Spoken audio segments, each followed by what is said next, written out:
Our could-be heroes have found themselves in the city of the dead, a graveyard that is nearly an entire district in and of itself. Numerous noble houses bury their loved ones in massive crypts that span far and wide throughout the city of the dead within Waterdeep. Large trees and beautiful flower beds are spread between these various crypts, bringing some life back to this place of the dead. Welcome to tonight's episode of the Tales of Valor, Red Sky, Dark Sun. We have Eredh, Jade, Rigo, and Antrell on a mission to try to figure out what's going on with these two guards that they've met in the city of the dead. One introducing themselves as Nicole, the other as Ricard. But something doesn't seem right. Something is a bit shady. What that is, we don't know. We see Eredh, Jade, Rigo, and Antrell being led through the northern portions of the City of the Dead, being shown the crypts of various noble houses, and the beautiful statue work within this place, almost on like a tour of the location. Not having given the individual known as Nicole, this guard who has been leading the party through the City of the Dead, an idea of exactly where they're looking to go. However, we also have Zhora and our little gnome friend Kivet that have slipped off to use the restroom to find the outhouse in this place and have separated themselves from the party. What did they do this for? Is it simply to go to the restroom or something else? Well, let's find out. Zhora and Kivet, the two of you have left the party. You're heading south through the City of the Dead. You can see various crypts kind of all around you in these, like, some of them larger, some of them smaller, these flower beds and like large trees around the area. And you are heading towards a specific area that seemed a little, I don't know, suspicious. It was sectioned off. They had some kind of rope blocking the way. And you're like, hey, what the heck's going on over there? What do you do?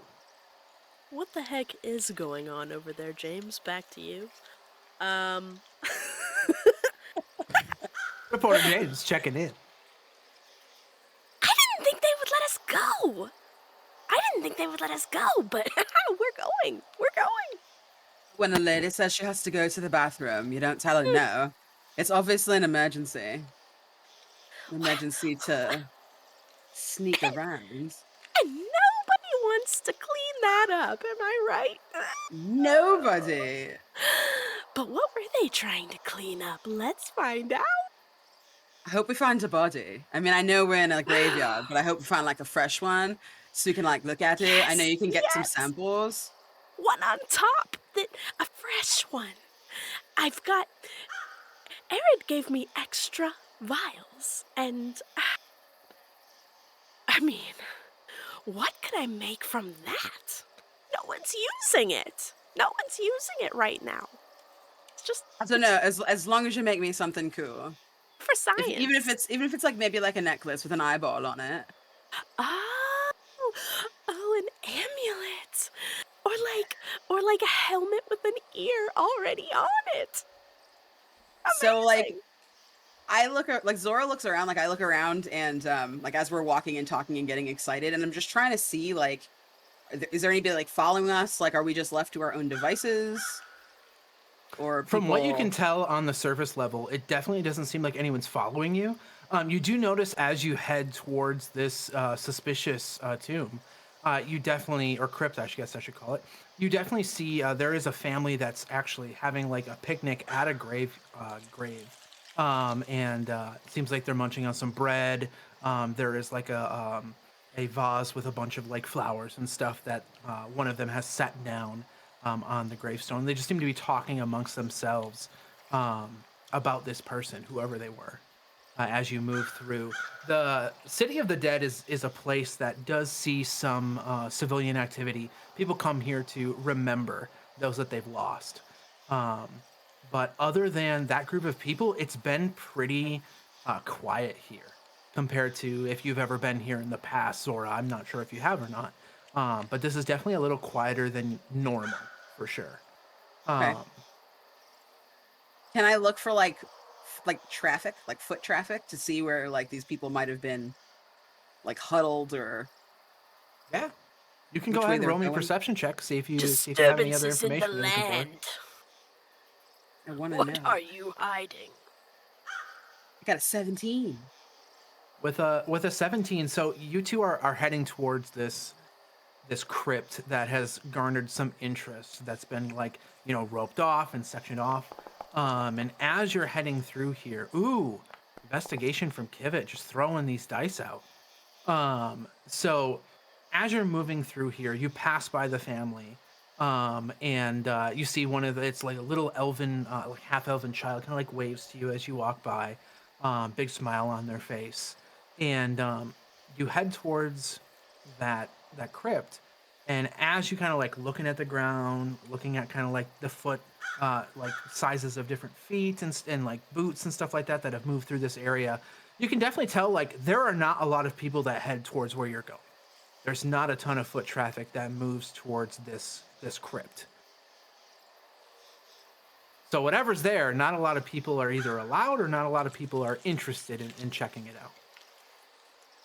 And there are from where you're at right now, too, Zora, since you're kind of keeping your eyes peeled, there's no guards in this general area. It doesn't seem like this place is like heavily patrolled or anything.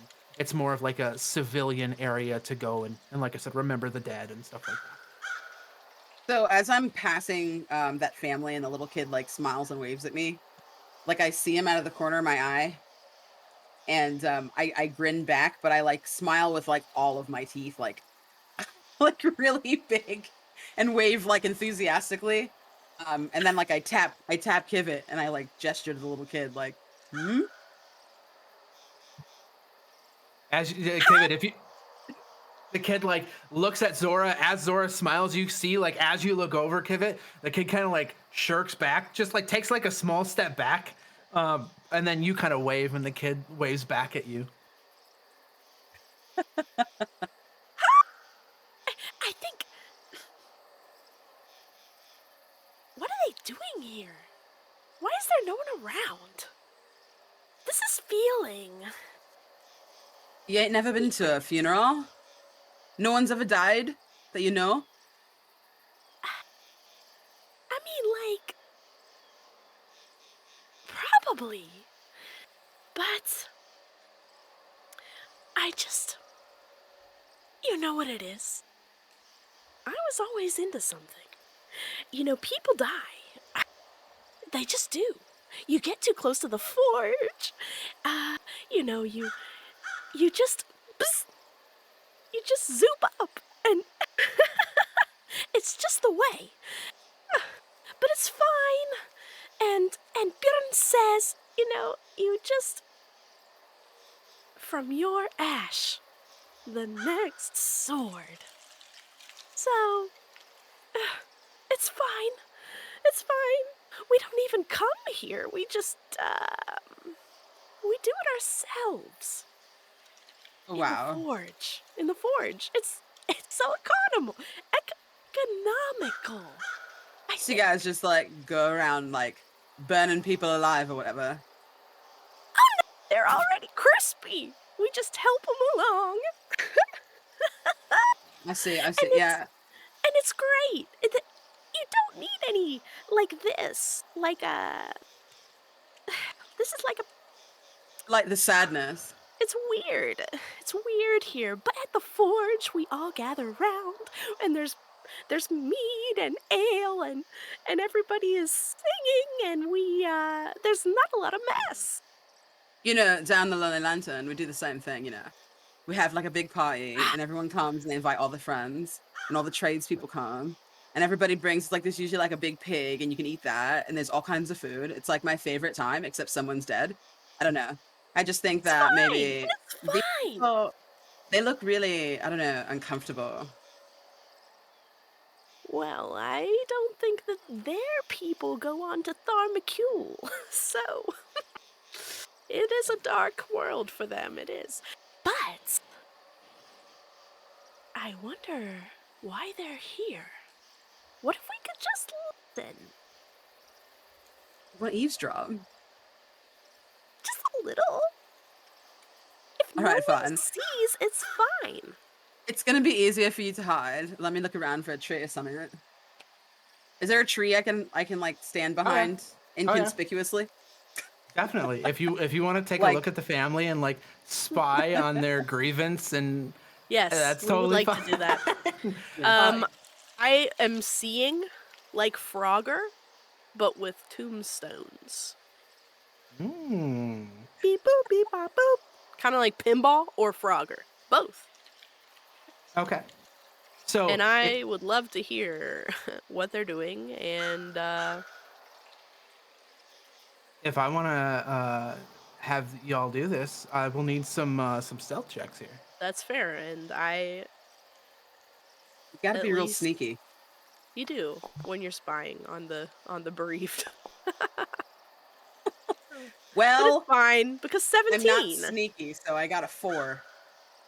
Well, So Kivet goes and hides like behind a tree, kind of like peeks around. Got some like bushes. The short stature kind of helps a bit. Zhora, with that magnificent 7, how do you not be stealthy as you approach this family?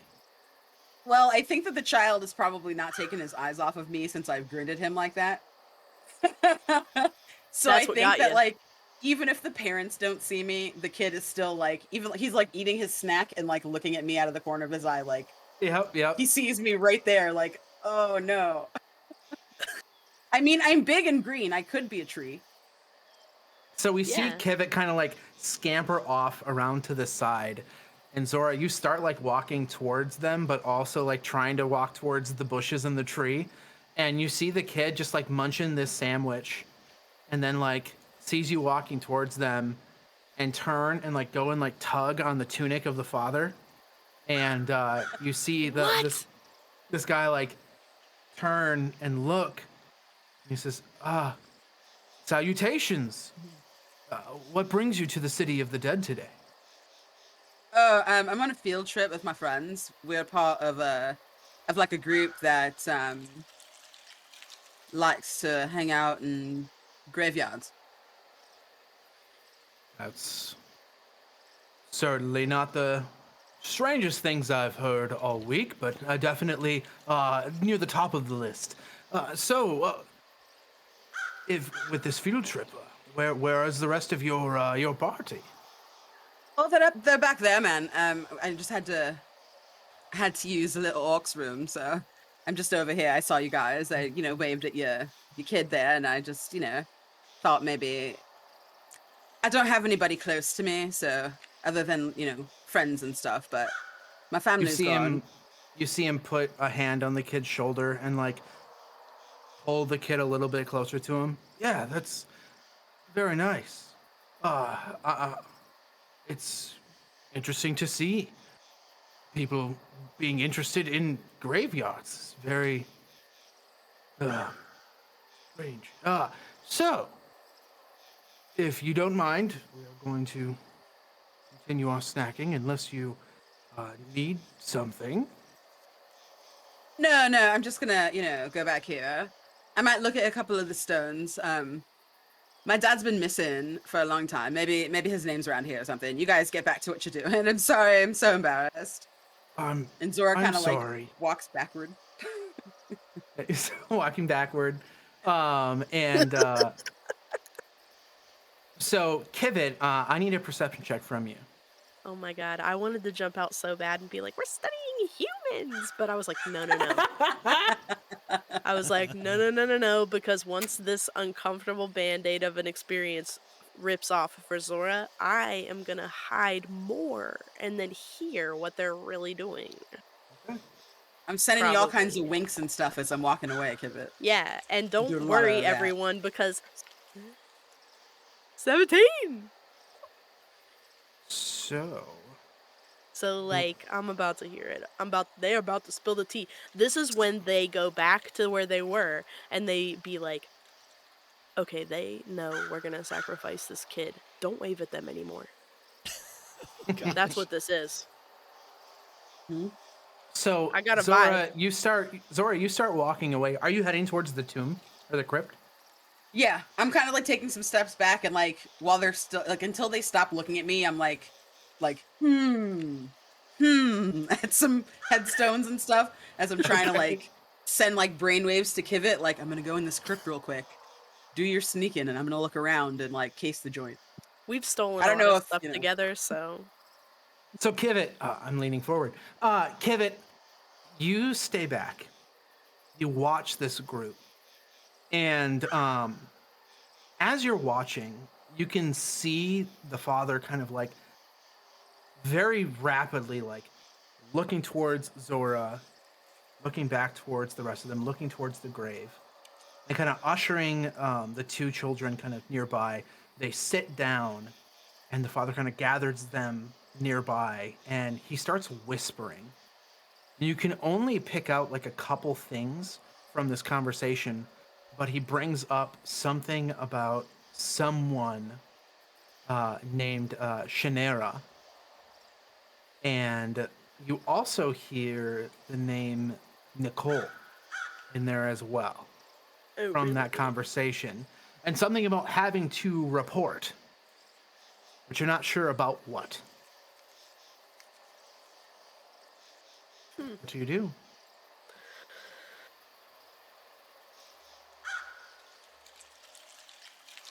Can you give me an idea of like what are how close I am to them? Like am I You're really roughly about close? 15 feet away. About 15 Oh, feet okay. away behind a tree, kind of covered up from some bushes.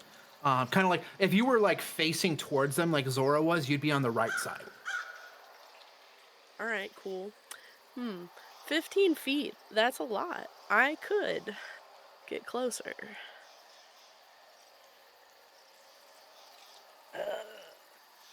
Okay. Can I see, like, are they near a specific gravestone? They are near a specific gravestone. Can I read it from where I am? Or, Yeah, yeah. You actually do see the name Shannara Vera uh, on the gravestone, and it is marked as being deceased, or they are marked as being deceased. surprise. It seems like they died about two years ago. 2 years ago. Okay. Um, do I know, is that in That the name area does that not we. ring a bell, if that's what you Oh, were going to ask. yeah, it was. Do any of the graves in this like surrounding area strike me as like, oh, that's a family that I've heard of? Or like, is this a notable part of the cemetery or is this just like regular ass people? So this part, the southern part, is more like middle class families, lowborn families. It's not really the crypts here are a lot smaller and not quite as grand as those of like the noble families towards the northern part of the city of the dead. Hmm. Okay. I'm gonna actually stay. I'm going to move a little bit closer, like probably like I'm gonna close 5 feet behind like a gravestone or whatever the closest gravestone to them would be. Okay. I'm going to stay hidden behind it and I'm going to observe them because it's already weird that they encountered Zhora. They probably weren't expecting that. They're obviously up to something, so things are weird. Now there's a tension because they've experienced a person. And if they experience me next, they're going to be like, okay, what the hell? And I want to spook them. That was the Okay. only spook we got. So now Nobody I'm expects a hiding. half-orc inquisition. I mean, you're right. But then when they send in the gnomes, So you blows the sneak a top bit right off of it. forward. You sneak a bit forward, moving through the brush, kind of crouching down a little bit, trying to get a little more information. And you can overhear one of the kids speaking to this fatherly figure. So, what is it exactly that Nicole wanted us to do here? Just stop people from looking into things, going where they aren't wanted, right? That's what he paid us for. And you actually hear one of the children that hadn't spoken to any of you talking to him, talking to the father. Does not sound like a child. You make that out. Fake baby.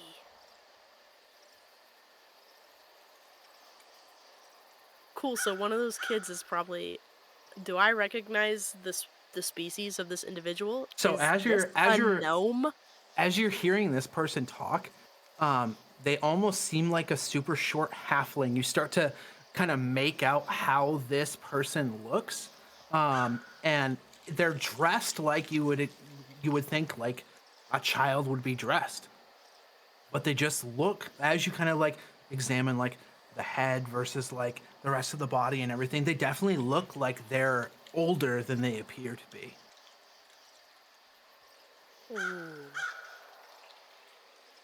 Okay, I'm gonna stay hidden and continue watching, and that'll be my turn. I'm not gonna reveal myself yet. Okay. As this is happening, Zhora, you start heading towards the crypt, Mhm. and you get into you see the rope. It's about like about a 10-foot perimeter of rope around this place. As Okay. you come towards the front, you can see the word shadow and then the letter D, and then the end of it is broken off and collapsed kind of on like this. There's like stairs leading down to a large doorway. The brick, or the, I should say, the stone of the end of the name is broken off. Um, and if you recall, uh, Jade had mentioned the name Shadow Dusk. So you feel Mhm. like this could be the crypt of the Shadow Dusk family. The door on here is actually bowed outwards towards you, like these thick wooden doors. It's actually barred from the outside with like a thick piece of wood, and it's bowed outward, and some of the door is like a little splintered, and it looks like someone kind of like tried to push it back closed, but you can definitely tell it's not forming to however they wanted that place to be. And the ground, like the stonework towards the floor, is scorched black. The stonework is actually like kind of like a lighter gray, and there's black kind of just on the outside of the door. But it is barred, and you can smell the faintest hint of like just rank, like gross meat, just spoiled, just ever so slightly coming from this. And you actually see there's a sign that says contaminated, do not enter. Like, you can't go in here. I guess I found a body for Kivet. Gotta round everybody up. I think Jade's gonna want to see this too. And like, I'm tough as fuck, but like, I don't think I want to like try going in here by myself. Zora, you hear someone cough from around the left side of the crypt and start to make his way towards the front, and within the rope boundary, as the ropes kind of go around the whole place. And you can see someone starting to appear. They look to be some kind of guard in like a city guard attire, start to walk around the corner. Can I try to like skirt them? So as they walk like around the corner, I go like behind the crypt, like behind where like they were before. If you want to roll me an athletics check just to see if you're fast enough to actually like go, because you're like right in front, so you'd have to go like way I away to got do that. 12. 12 is good enough. You move all the way, like you just bolt as fast as you can. I will need a stealth check with disadvantage because you're not like, you're moving pretty fast, so it's going to be a little harder to try to make him not hear your footsteps. Can I see this? What? Got That a was a 19 great and a 12? roll. You got two Or did I just do 16s. That was great. So with a disadvantage, two 16s, you get a 19 Yeah. from that. So you move like the wind, like the air under your feet as you see this person move around, and you go to the side of the crypt. This person kind of moves forward, and you can hear, unless you peek, like you can just hear his footsteps moving around, and you can hear like a and Kivet, you actually see a guardsman with a halberd, just kind of like leaning against it in front of this specific crypt, because the crypt's only like maybe 50 feet away from where you guys were before. It wasn't super far from that family. I do want to peek a little bit. Can I like? He's just hanging out there. He's just chilling. Yeah, if you peek around the edge, yeah, he's just hanging out there. He's kind of like watching around. You see him pull out a pipe and put it to his lips and light it. He just takes a few pulls from the pipe, blows out the tobacco smoke, puts the pipe away, and just keeps watching. So like I just kind of stand there, like I look and see where Kivet is and what she's doing. Okay. And if she's still like listening to the family, I just wait until like she turns back to like look at this guy, and if she does, when she does, I'll signal her so that she knows where I am. Okay. While we're doing that, we are going to flip over to Eredh, Jade, Rigo, and Antrell as they are being led by Nicole um, throughout the city of the dead, looking at the various quote unquote monuments of Waterdeep's history, the lineage of Waterdeep, and those noble houses that have been here for for centuries. And we can see the four of you being led further north through the city of the dead. And Jade, can I get just an intelligence check from you? I want to see if you figure something out as this individual is leading you all through this place. Oh, yeah.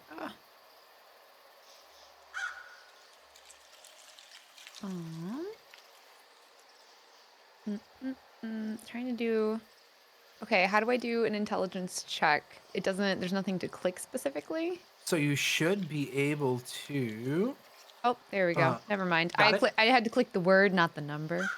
No problem. I actually made that same mistake when I was first using Foundry too. Oof, I got a 3.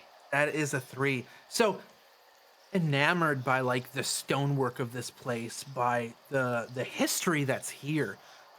Your family didn't often visit the city of the dead when you were growing up. There was maybe 1 or 2 ceremonies that were held here for family, like higher ranking family members that had passed. They were where too you'd busy been making here. money. Exactly. Too busy making money to make the trip to respect those that have fallen before them. And as you're being led through here, Nicole keeps speaking words of, this place, the great house, whatever the heck. Just talking about all these different names that just don't mean anything to you. You don't believe in, like, even your own family name really holding any value, because what values to you is like the power of the self. So it's boring in a way. Now, as this does Nicole individual know is who I heading- am?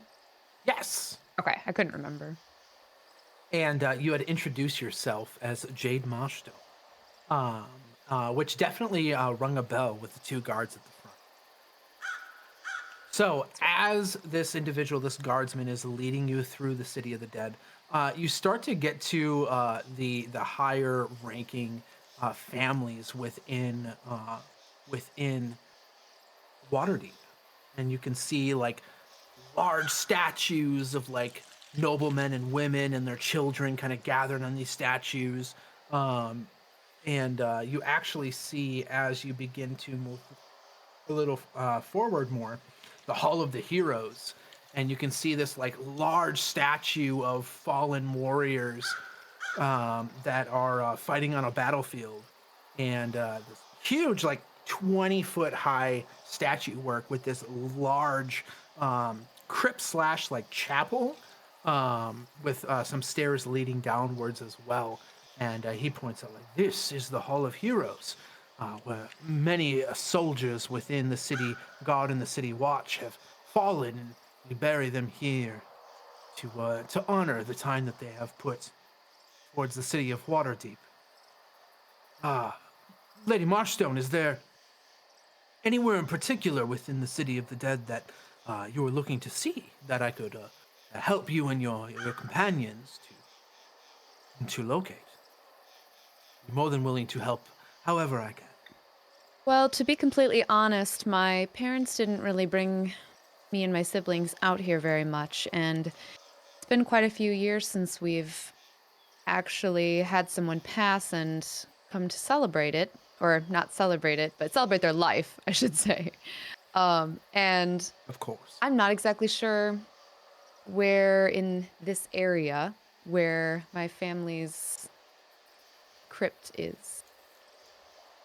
Well, I am aware. I've taken many strolls through this place. I can certainly help you to see your family's crypt. I'm sure it would be a revitalizing place to be able to go to and see those who have been within the Marshstone family and grown and then fallen and led an age for those that came after them to lead and build. Definitely, I can take you there. It's just right this way. And Thank you. the rest of you, thank you so much for being here. Very much appreciate you all coming with Jade, making sure that everything is safe. Oh, Jade is their own protection. GM, we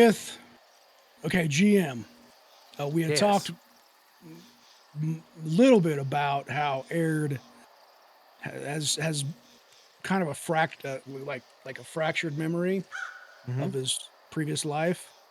Walking around in this graveyard or in this Hall of Heroes, is anything triggering him in any way, or is I mean, I know we're not by where he's originally from, but is anything at all like, I don't know. Roll me a wisdom check. Okay. No skill roll, just straight wisdom.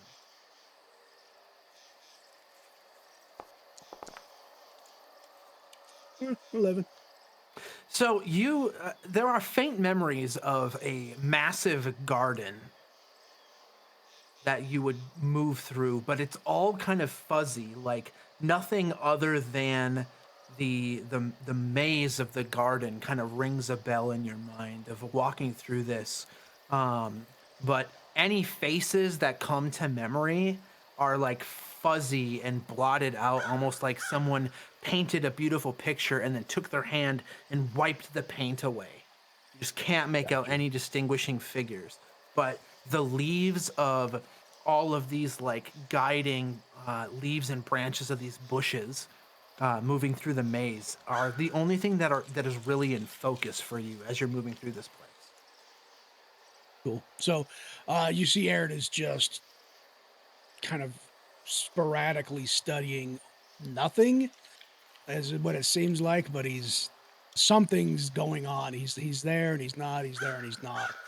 Reliving the as I'm past. walking. Yeah, just kind of like not trying to show that I'm stuck in thought, but I'm stuck in thought off and on as I move through this with everybody else. Antrell and Rigo, what are the two of you doing as Nicole is leading you through over to the Marshstone Crypt? Every once in a while, Ant will look over his shoulder, but most of the time he's listening to Nicole as they're going along, as he's doing the distracting for him now. Perfect. As you look back, you like early on, as you were kind of like peeking behind your shoulder, you did see Kivet and Zhora turn a corner and start to snake their way kind of around that corner towards that crypt. And I just want to point out on the map. So this is, and actually, if we can go to the combat overlay with the map, this big skull area, I don't know if you can actually see that or not. It's totally safe. That is where Kivet and Zhora are at right now. You guys are being led up this way. So the rest of the group is kind of further north. Okay. And roughly about maybe like 2 or 3 minutes ago, Antrell, you kind of took a look back, saw Kivet and Zhora completely disappear as they turned that corner. So you guys don't see Kivet and Zhora at all from where you're at right here. Is that the same place that at the end of the last session, Ant had seen one of the crypt and said, "That one looks ominous," Yes, and then that's the direction that they went to. correct. Cool. Curiosity sometimes kills the cat. So he's looking more over his shoulder every once in a while, and it's starting to get noticeable now. He was trying to like hide it from Nicole, but he's sort of getting worried. So as you guys are moving through, actually, Rigo, what are you doing as Nicole is leading the party? Rigo is, while he's sort of tracking the conversation between Nicole and Jade, he is mostly putting his attention on building a mental map of this area of the city and like sort of trying to tag any crypt where he recognizes a name or a coat of arms or something that is familiar to him, or something that he might want to just file for later.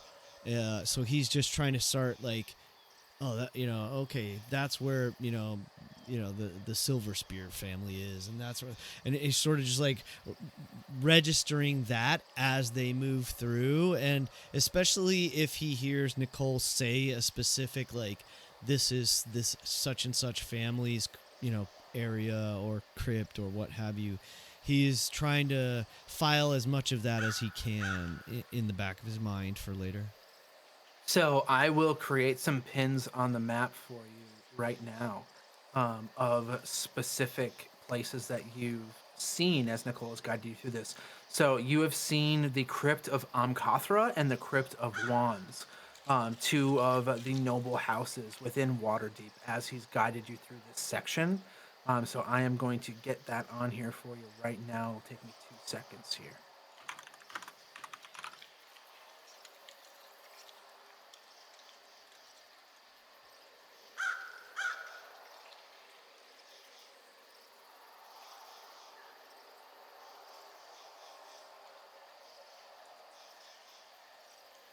I think Rigo would also, since he's sort of looking around, I'm fairly certain he would notice Antrell's sort of nervous, like looking over his shoulder constantly, and so he's trying to keep that in mind too. Of like, he's sort of trying to figure out, well, what is, why does he keep looking around? What's he worried about? Ant will spot his eyes and just sort of like sidle back as and take away from the front. He's going to sidle back up near Rigo and whisper over towards him. I think the other two, they went after that place before, the crypt with the big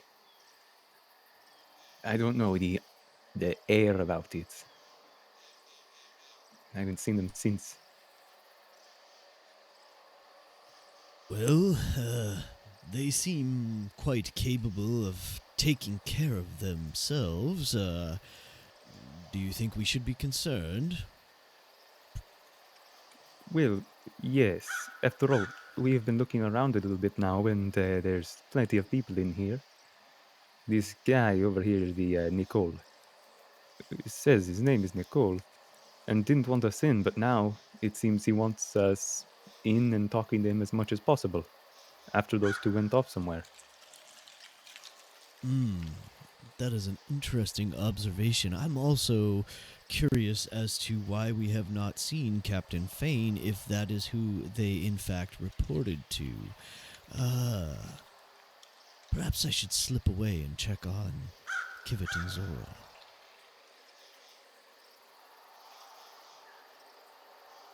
Yes. Rigo nods and will wait for a moment when Nicole's attention is elsewhere or forward, and he's just gonna dip behind one of the crypts and scoot off towards And before he does that, he's gonna. The last thing he sort of nods to Antrell, and then he will whisper, "I'll return shortly." And then he waits for the right moment, and we'll dip off. Okay. Does Jade notice this? Why don't we Jade roll me a perception check and then Rigo roll me a stealth check? I would love to. Can you also spell the names for me? Yeah. Just so I get the. I think you said I'm Kathra, right? Which I know that spelling, but the other one I wasn't sure. Thank you. And wand. Oh, Mhm. wand. I got an 18 on perception. Beautiful. All right. Well, let's Very see what I can nice. do for stealth. My senses are a little bit interesting. heightened. Maybe not my intelligence, but senses. Ooh, that's a 22. That was very 16 close to plus an 6. 8. Beautiful. So Jade, you hear something, but you don't see Rigo leave.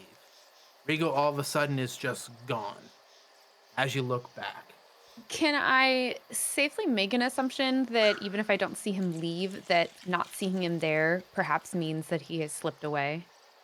I would say so. I noticed this and I understand, obviously with 3 people gone, the importance of keeping Nicole distracted. So I start to, after noticing that, I start to ask a bunch of questions about this portion of the City of the Dead, asking like, I don't know about if I'll see a name and say, oh, that name, what do you know about them? Like as if I'm really interested in learning more about the city's elite, which I'm not. Nicole seems eager. That is the House of Wands that we saw back there. Very prestigious in the magical arts there. Wonderful family. But, I mean, they're not doing quite as well as your family is. I'm so excited for you to see your crypt. It's a beautiful thing. Here, we're almost there. Give me one moment. And, your father and mother, how are they doing? I haven't, being a guard of the city watch, being a watchman, I don't often get to hear about the noble families. Like, I hope they're doing well. I'm sure they're as good as they've ever been. I don't know if you know, but I'm not actually living at home right now. I'm actually living at the monastery. I'm not sure if that word had gotten around to the guard, but I've decided to join the monastery. And I do keep in contact more with my brother Jasper, and he lets me know how things are going with the family. And, no news is good news very often. Very well. I have heard rumor that you had left the home and have taken a life of like a monk of the monastery, but I figured it was not true. But good for you. I'm very happy for you. I hope you are happy. And Definitely. you as you turn this corner around this like other crypt, and you start to head towards the large walls of the City of the Dead, you can see to the left as you're moving through this area a beautiful almost like a yellowish, almost like yellow golden, like sandstone almost looking like archway, and beautiful wooden purple what is it, bloodwood doors leading down to the crypt of your family. And you can see along that archway the name Marshstone, and your family sigil atop that, kind of built into this face of Tyr, where you can see like Tyr's face on the top, and then the hands of Tyr kind of holding the name of Marshstone, kind of over this archway. This beautiful stairs leading down. There's flowers leading like along the edge of this walkway towards the entrance of your family crypt. And he says, it's beautiful that your family is so devout to Tyr. god of justice and right. It's a wonderful thing. I just let out kind of a just a sigh at looking at the whole thing. While it's nice on the one hand, you know, it's a bit extravagant, don't you think? Extravagant, but also showing one's status of their house.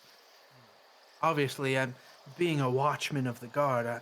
I don't have much of a house to speak of, but if I did, I would want everyone to know how prestigious my house was.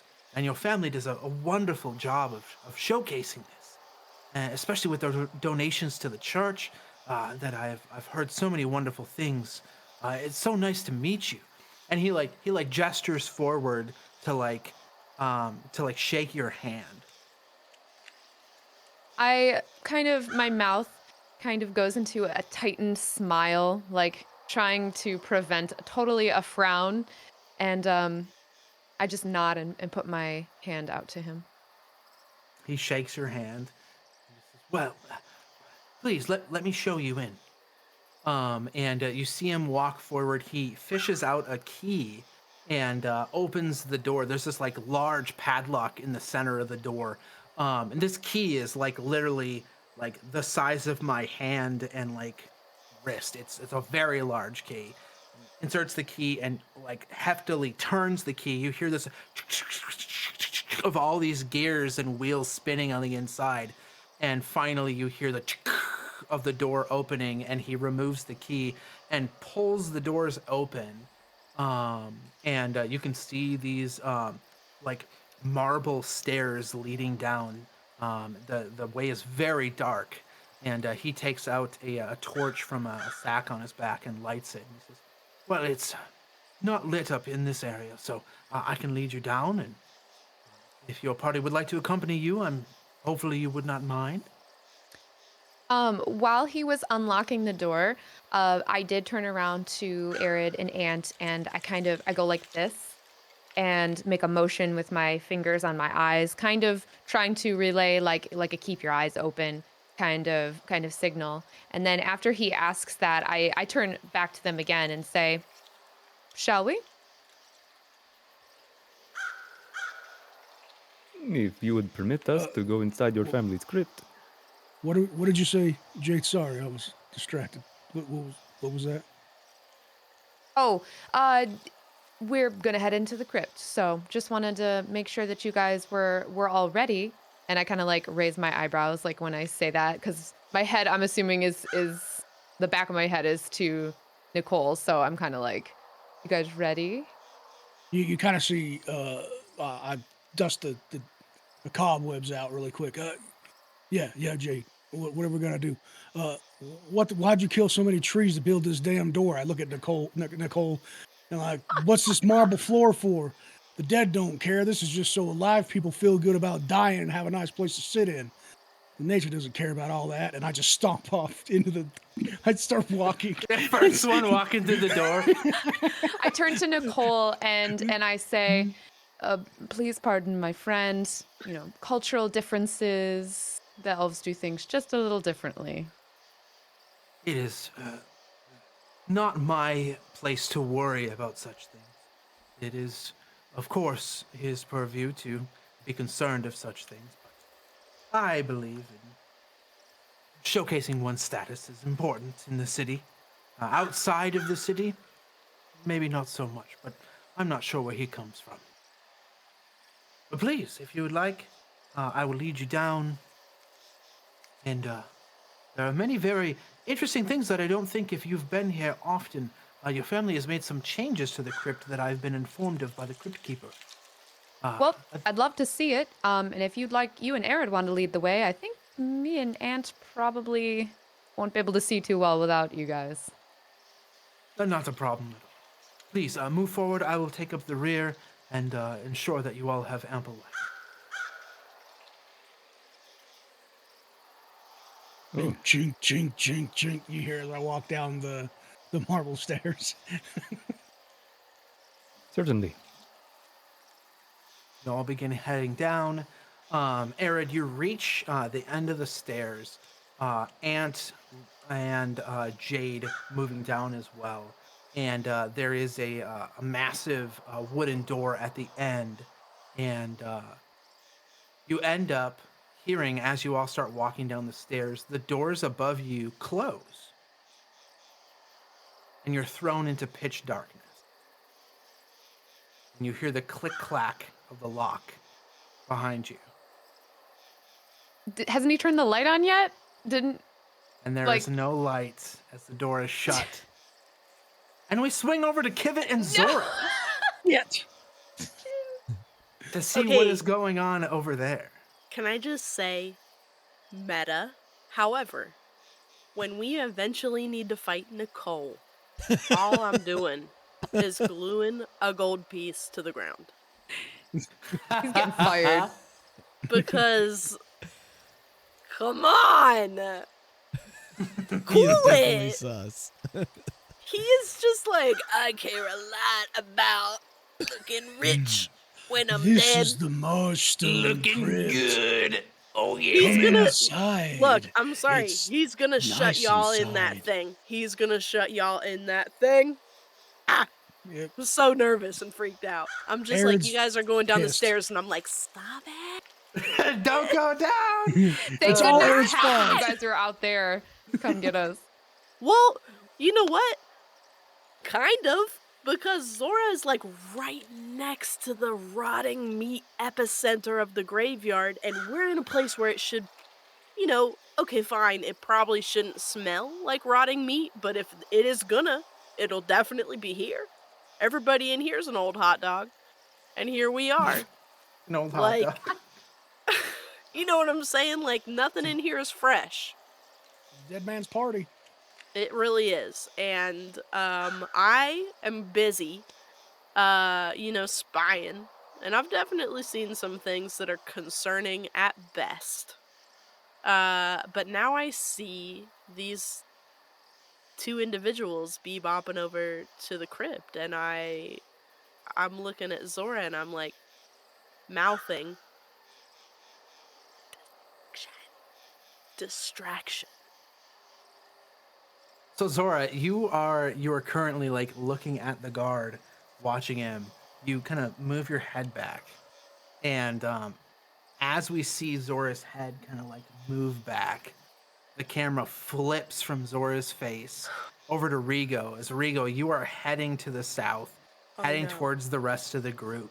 Oh, boy. The rest of your friends are to the north, and they are gone. They have disappeared from sight. You're heading to the south. Picking a flower. And picking a flower on the way. So you hook a left. You can see like two kind of like larger trees, and in between these two large trees and like bushes and stuff, there's a number of like graves around here. And you hook a left. You can see this family. It's two small children and like a half-elven man gathered around this gravestone. And I need you to roll me a perception check to see if you see Kivet. Certainly. Doing big. Your goal is a 16. All right. Oh, come Ah, on. woof. Oh, yeah. I'm that just was- too good at this. So you That turn was around the terrible. corner, you can see this I'm family. coming from the wrong direction. So she's on the opposite side of the crypt. Yep. In my ghillie suit, like I see the family. So Rigo sees the family, and out of respect, he decides he's going to skirt the space that they're in so that they might have no chance of even knowing he's around. And because he does that, he takes a funny angle approaching the mysterious dark crypt where he expected to find the two of them. So as you turn to head towards the mysterious dark crypt, you can see, so there's a tree, and then there's the crypt, and then in between those two things, you can see like the right leg of Zhora, but kind of like sticking out from behind the tree. A little bit of brush like up to like mid ankle, as she's kind of like peeking her head around, looking at this this guard and like moves back. Yeah, you can see Zora's snooping. And does Zhora? Zora is muted, by the way. Does Zhora look to be hiding, like as if she's trying not to be seen? 100%. Yeah. So as soon as he notices that, then he's essentially going to do the same. Like he doesn't want to announce himself yet, because he wouldn't want to distract. He wouldn't want to give her away. Okay. So Roll me a now stealth all check. 3 of us are hiding. This is called a Finnish standoff. We don't want to talk or be near anyone.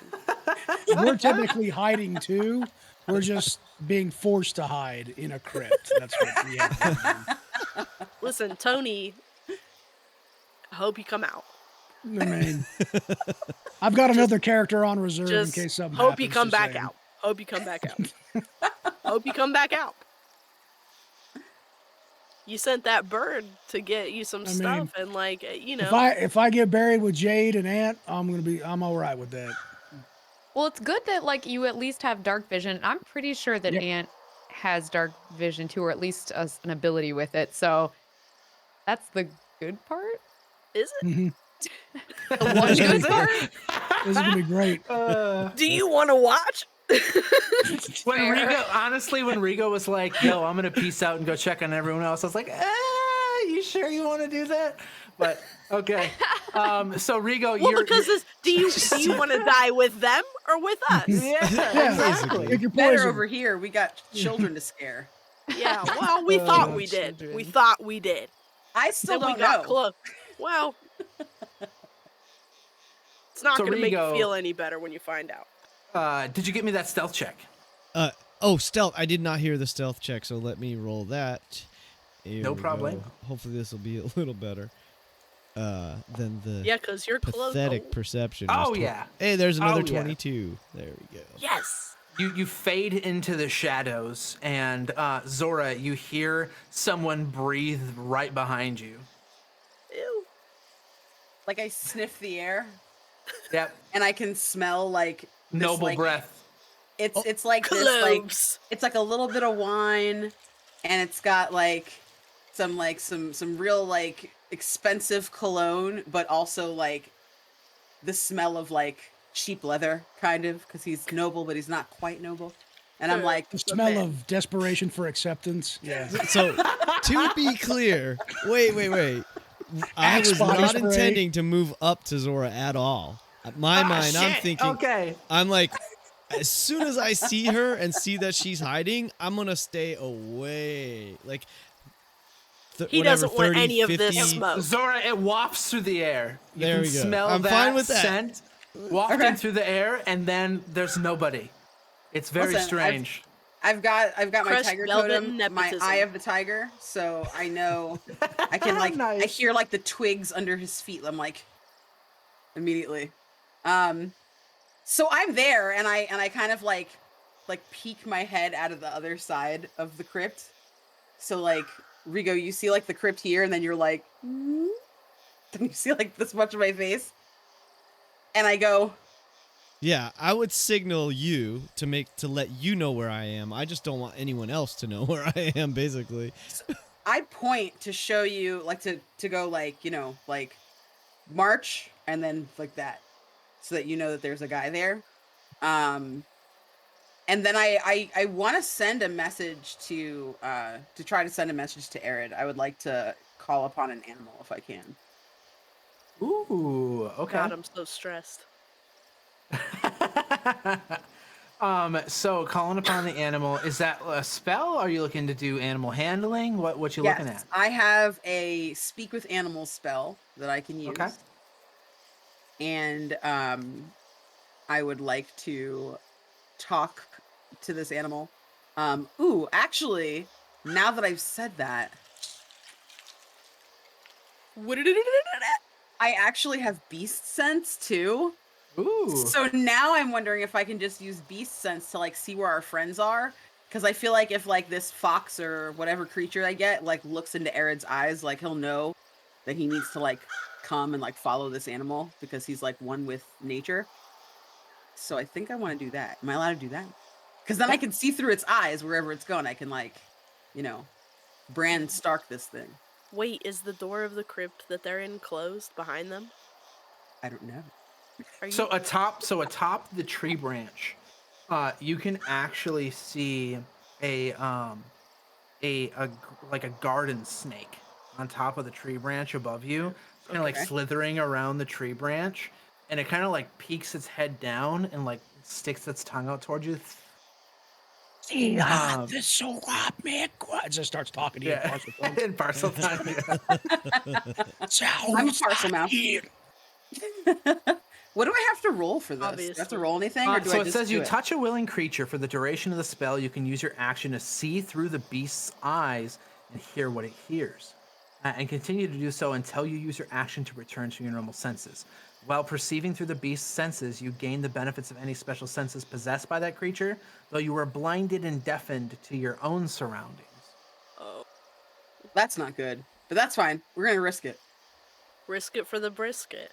I mean, like, there's a real stanky smell coming from here, and I'm pretty sure our friends need to know about it. If we So- think it stinks, it's This bad. is what I'm saying. That's how you know it's bad. This is an emergency. Yeah. Just So I will say, Zhora, just because you can sense through the creature does not mean the creature is going to follow your words. So if you say, "Hey, I want you to go check on my friend's Eredh over in that crypt down yonder," it's just going to go and not actually go anywhere because all you're doing is seeing through the creature. Okay. you we don't like it anymore. But if I talk to him, he'll understand me and he'll go and do Yes. my bidding. Correct. Then I'm gonna talk to him. Okay. I guess it would be different then if, like, we were in a situation and I saw, like, a horse, like, in a courtyard, and then I, like, did my beast sense into the horse in the courtyard and could see Mind what's going meld. on. All right. Or you could mix them and do speak with animals, ask them for the deal, and when they take off, then you do your beast sense to take it over. Correct. All right. Well, let's just talk Because to him we're not first. in combat, yeah. So you can do your spells however you want to. Because He might not want to hang out. right. So, so speak with animals allows you to gain the ability to comprehend and verbally communicate with beasts for the duration. The knowledge and awareness of many beasts is limited by their intelligence, but at minimum, beasts can give you information about nearby locations and monsters, including whatever they can perceive or have perceived within the past day. You might be able to persuade a beast to perform a small favor for you at the GM's discretion. I am cool with what you're about to do. So the snake like slithers down onto your shoulder, and kind of wraps around the opposite shoulder, and peeks its head around and looks at you like in the eyes as you start to speak with it. And what do you say as you cast this magic? Like, what does it look like when Zhora uses magic? So when I use magic, like, it like sparks a little bit first because I'm like, I've got it, but it's also like on my dad's side. It's not really like, I'm not like as imbued with it as I am, you know, as I am like an orc. So it like sparks a little bit. Like I get some little, I always have to concentrate really hard. So when I'm doing magic, my face is always like, and my Stretched little out? teeth are like, little teeth are like sticking out, and I'm just like really concentrating. So I'm like staring at the snake, and I'm like, hey, my friends over there, somewhere in a crypt. There's like a little short one that looks kind of like me.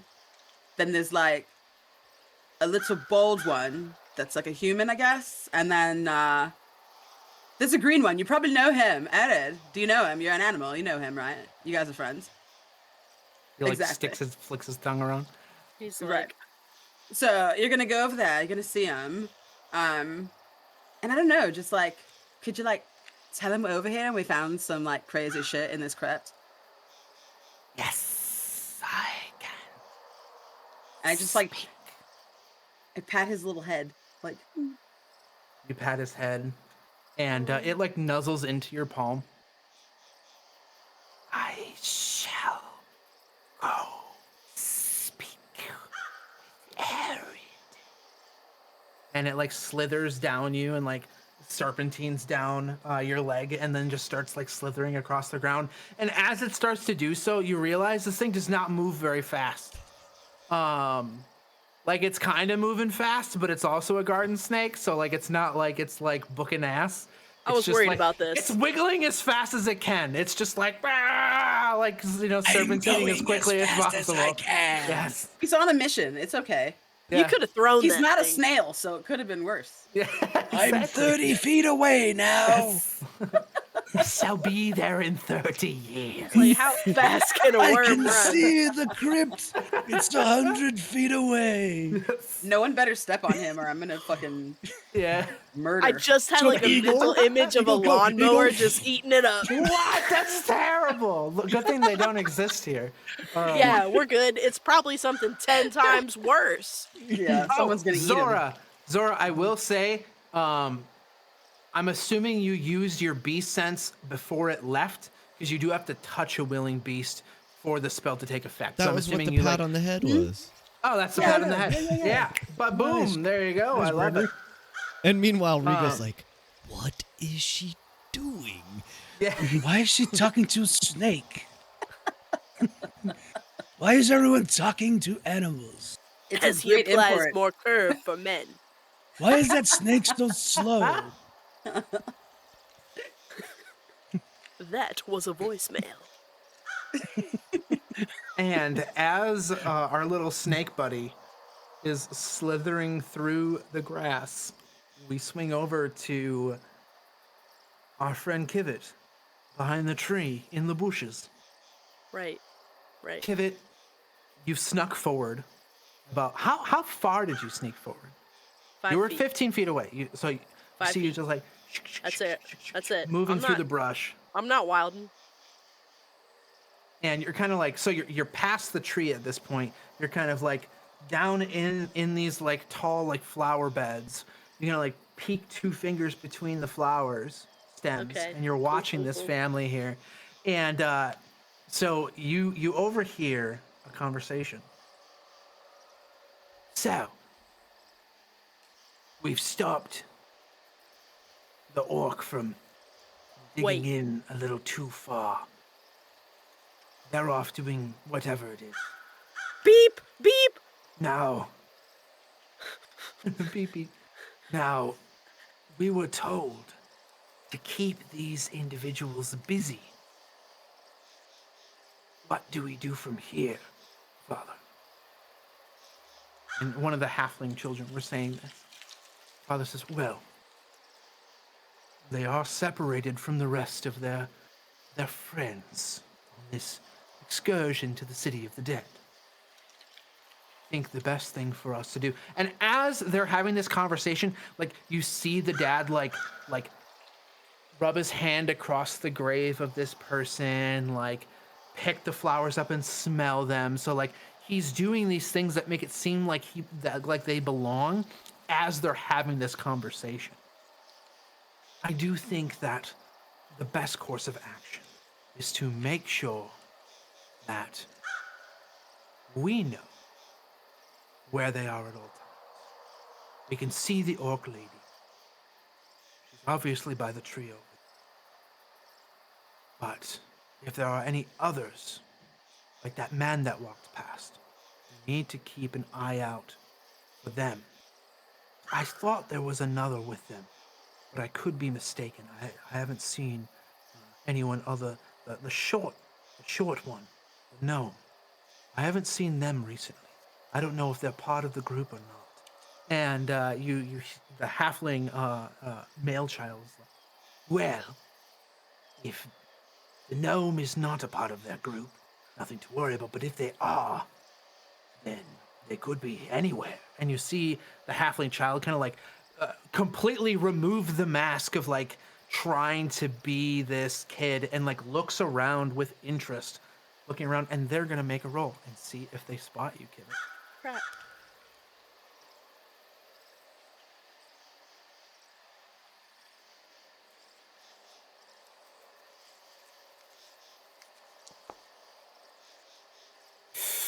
Ooh, that is a 19, and you had a 16. So you see this halfling kid like, wait a second. What's that in the tree bush? You see the father like, be like, don't look. We need to leave. You see the family stand up, start to walk away. What do you do?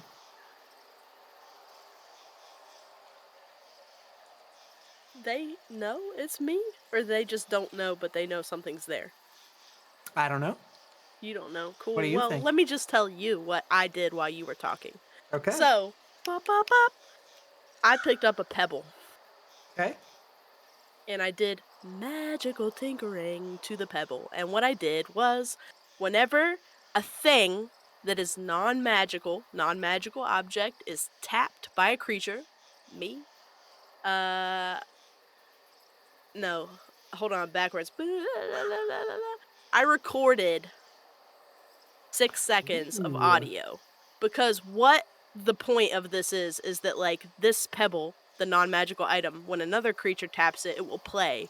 The object will emit a recorded message that can be heard up to 10 feet away, which is That's kind of beautiful. a freaking speaker, That's dope. That's very to be cool. to be honest. But I recorded, that's why I did my hand, bop, because I was like, posterity.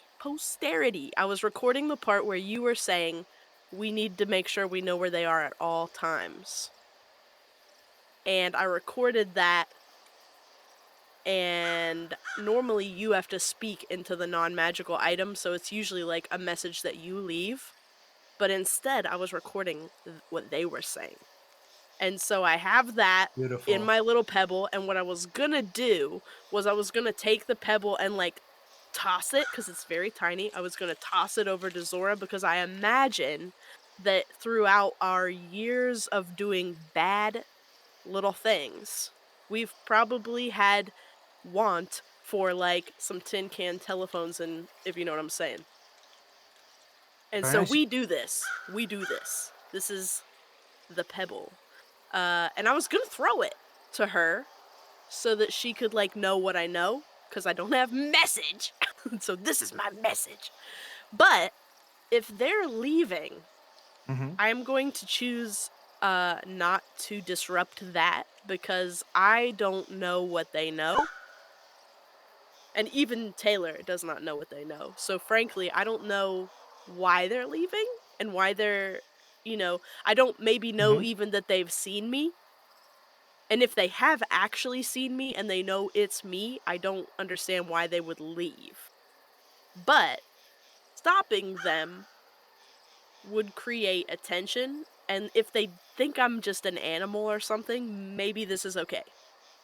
So Okay. I'm not gonna throw my pebble yet, because the way that things are going, like, that would hit them in the back of the head, and then I would have to not only reveal myself and have a conversation that might go badly, but my pebble will, like, not even fucking matter. So I'm gonna just stay hidden and see what happens and hold on to the pebble. Okay. So you see them head to the south. So they leave the area they're in. They start walking to the left away from you. And they start heading to the south on the back end side of the crypt that Zhora and Rigo are near.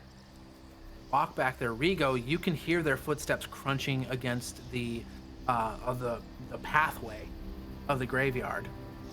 And you can see the guard that was kind of like walking around this place pass by Zhora, doesn't notice her, pass by you, and reconvene with the family on the walkway. Rigo, I need a perception check from you. See what you hear from this Certainly, conversation. and I'm imagining that Rigo is at this very moment. He is just like in the shadows, perhaps behind a bush at one of the other crypts, just out of sight and Okay. observing. And let's see how well he observes. Hopefully, it'll be better than the last time. Ooh. Oh no, it's a 7. Yeah, He's under damn. pressure, okay? So you see this happening, and like part of you's like, I can totally hear what they're gonna say. And another part of you's like, I should probably get closer. Do you want? I'm gonna give you the option, Gregory. Do you want to move closer? Give me a stealth check to try to hear this conversation more clearly and gain advantage on a second roll. Or do you want to not risk it and stay where you're at now?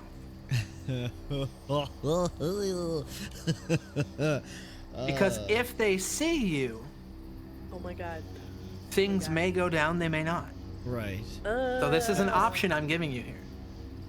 So, I think at this point, it's rather suspicious, but it's also not entirely out of the ordinary. Rigo has no idea that there's something amiss, so he's still taking a cue from Zhora. And my question to you, GM, is Zhora closer to the family? Like, could Zhora potentially hear what they're about to say? It's possible, definitely. If Zhora wants to try to, so like, just to give you a better idea, so like, you have the crypt. It's rectangular. Zhora is in like, if you draw out like a rectangle in front of you, Zora's kind of like currently was in like the bottom right hand corner of that area. I'd imagine you somewhere within like the perimeter of the top left hand corner of that rectangle. So Zhora wants to move to the top right hand corner of that rectangle and kind of take a look and try to listen in. I am all for that. I have to roll stealth for that. You need to roll stealth for that. Can you mouse over which one you're talking about? Yes, it is this crypt right here. Okay. Oh, let me go back to the map. I'm imagining that Gregory is somewhere like over here. Okay, cool. Zoom in a little here. So, okay, And because then I was I'm like- Oh! Whoa! So Zhora, I what got was that roll? I got a 21. I rolled my stealth. So Zhora sees everybody pass, and she kind of like looks over and sees Rigo trying to figure out the move. Like she can tell, like after they've been friends for a while, and she can see like the look of indecision on his face, and she's just like, "Oh, fucking Rigo," and she like starts kind of like hauling ass, and I kind of just I use like my cat leap, and I just sort of like look, make sure that they're not looking, and then I just kind of like leap out and try to just like use my like the spring in my jump to just like jump and like dive behind like a crypt that's a little bit closer, so that I can try to eavesdrop on these people. There is no crypt closer, but you could dive into like a bush on the opposite end. Because like That's you're fine. on the bottom right hand corner of this crypt, and there's no other crypts nearby. So you kind of like dive forward, kind of along the wall of this crypt that you're against, and dive into some bushes, and you're just quiet, like pristine, like cat roll into cat roll. I don't know what that is, but you do that, and it's great. Awesome. And you get into this opposite like area of brush, and you can hear this conversation unfold before you. First, you hear the halfling child speaking. Child speaking.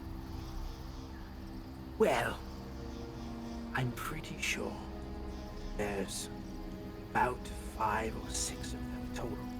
That's what Nicole told us. Wanted to enter into the City of the Dead. Now, we were told by... well, you know who I speak of. To not let anyone near Shadow Dusk family's crypt.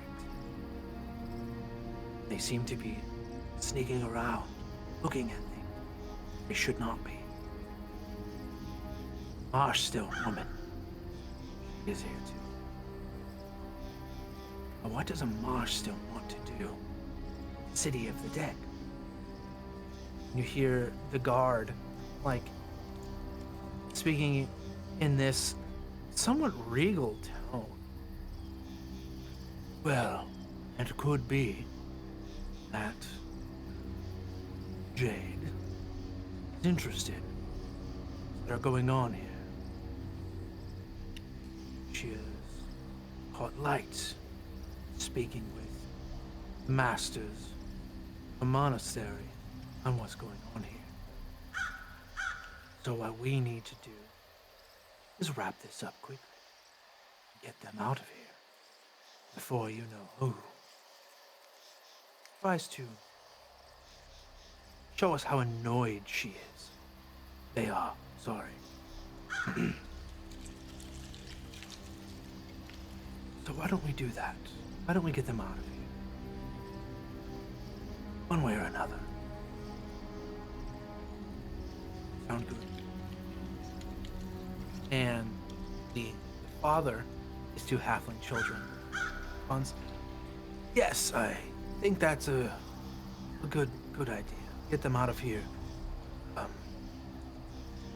Yes. How do you propose we do this? The guard replies, I don't care. As long as they're gone. Stow them away in a crypt somewhere. That's what Nicole was planning to do with all of them. But they had to split up their little friend group or whatever. It doesn't matter. Just get them gone. I'll deal with the rest. So last we left off, we had the party split in half. We had Rigo, Zhora, and Kivet kind of in the southern portion of the City of the Dead of Waterdeep, investigating this mysterious kind of strange crypt. The front of it was kind of disheveled, and chunks of like stone off of like the outside entrance to the crypt was broken down. There was like scorch marks near the entrance of the doorway, and there was a guard that was like marching the perimeter of that specific crypt, and there were ropes kind of quarantining that area off. There was a sign in the front that said it was contaminated and not to enter. And obvious, they're like, yeah, we're gonna check this out because it seems sus. There was a family of 2 halflings and a half-elf father nearby, and obviously they also seem sus, which it turns out they probably were. So now Rigo, Zhora, and Kivet kind of checking out and seeing what the heck was going on with them. They met up, that family met up with the guard, had a conversation, and the guard basically told them, this family, get rid of these people. I don't care how you do it. Get it done. And so we'll see what happens with them in a moment. Dang. First. When you say it like that. No, I'm over here like, What we done? stressed. What we done? But first, we're going to swing over to the other half of the party, Jade, Antrell, and Eredh, as they were being led through the City of the Dead, looking at all the various noble crypts and monuments within this place, and led by the guard Nicole, who seemed like a very like noble, loving individual, until he locked the 3 of them in the Marshstone Marshstone Crypt, and locked the large slab stone doors together. And they were thrown into pitch darkness, and that's where we're going to begin. The doors slam shut with a resounding poof, and you hear the click-clack of the gears and the latches within this large stone door begin to lever shut. And then darkness consumes you all. You hear nothing but this sound of the air kind of moving around in this crypt. It's very dank. The floor gives way to like a gentle slope of like long stairs that seem to lead down into the depths of this place. Other than that, you can't make out anything else. Yeah, so like as soon as this door shuts, right, and this, like you watch it from the outside, the inside the door shuts, goes completely black, and then the outside the guy locks it and walks off. And just as he walks out of frame, you hear shit, and it just like echoes like through the whole thing as Eredh realizes that it was all his fault for running into it. He's just like shit, and it echoes through as this dude walks off. And at that time, Ered's dark vision, as being a half elf, probably kicks in. Now I'm a little confused. Was there 2 doors, like one behind us and one in front of us, or are we in full access to the crypt and then we're just locked? You're in. So right now, you're not sure. There was the door that you immediately walked through, was the one that just got closed behind you. You didn't see another door leading down because the steps led further than what you could see right away. Gotcha. Heck. I'm just like, with your damn it. With your dark vision, you can see the steps here are like scarred. There's marks of use, and kind of any imperfections in the stone beneath your feet were like worn out smooth long time ago. Jade's heart rate just instantly skyrockets and their breath starts to hasten, but they kind of just put their hands together like in a fist in front of them and attempts to calm their breath, knowing that their two compatriots here can see in the dark, even though they can't. But yeah, that's what they're doing, just trying to calm themselves from both a little bit of the fear of the dark, but also anger that this happened. Yeah. Antrell's moving up towards the door, and his fist is just bang against it. Hey! Who do you think you are? You can't just lock us in here. Bang. God damn. Nothing. I don't think that he's coming back, guys. I immediately, Eredh takes his shield and he runs and he slams into the door, and since he's a shield bearer, he has that move where he can try to like knock people down. So he's literally like trying to bulldoze this door open, and I'm sure it's just he's more. It's effort very on him. loud. So there's about a 10-foot landing immediately as you walk in, and then the stairs begin. You like back up. You can feel like a little bit of like chips and stuff off of the stone of the stairs, kind of click clack down the stairs as you rush forward, slam into the door. A loud resounding like boom kind of issues from your shield, and nothing happens. The door like definitely has like some very micro fractures in it from that, but nothing major. You feel like it would take hours to This get door's anywhere laughing with at this. me, basically. This door just Yes. starts laughing at me. Like, that's you're cute. You're cute with that shield. You're cute. Jade, Go what ahead. is this place? Where are we? What is this place? And you can see Eredh is so, and you know Eredh a little bit, and you know that when you hear this tone of voice, this is I'm so mad at myself, Eredh, and he's just what are we gonna do about this? Kind of a situation. Before Jade responds, they remember that they actually have a torch and a tinderbox in their backpack. So once their breath really kind of settles in, Jade's not intentionally ignoring your statement, but they're very like one-track mind right now. And so in the dark, they kind of crouch down, toss the backpack down, and feel around for the torch in the tinderbox and attempt to get it lit. Not sure how easy that might be.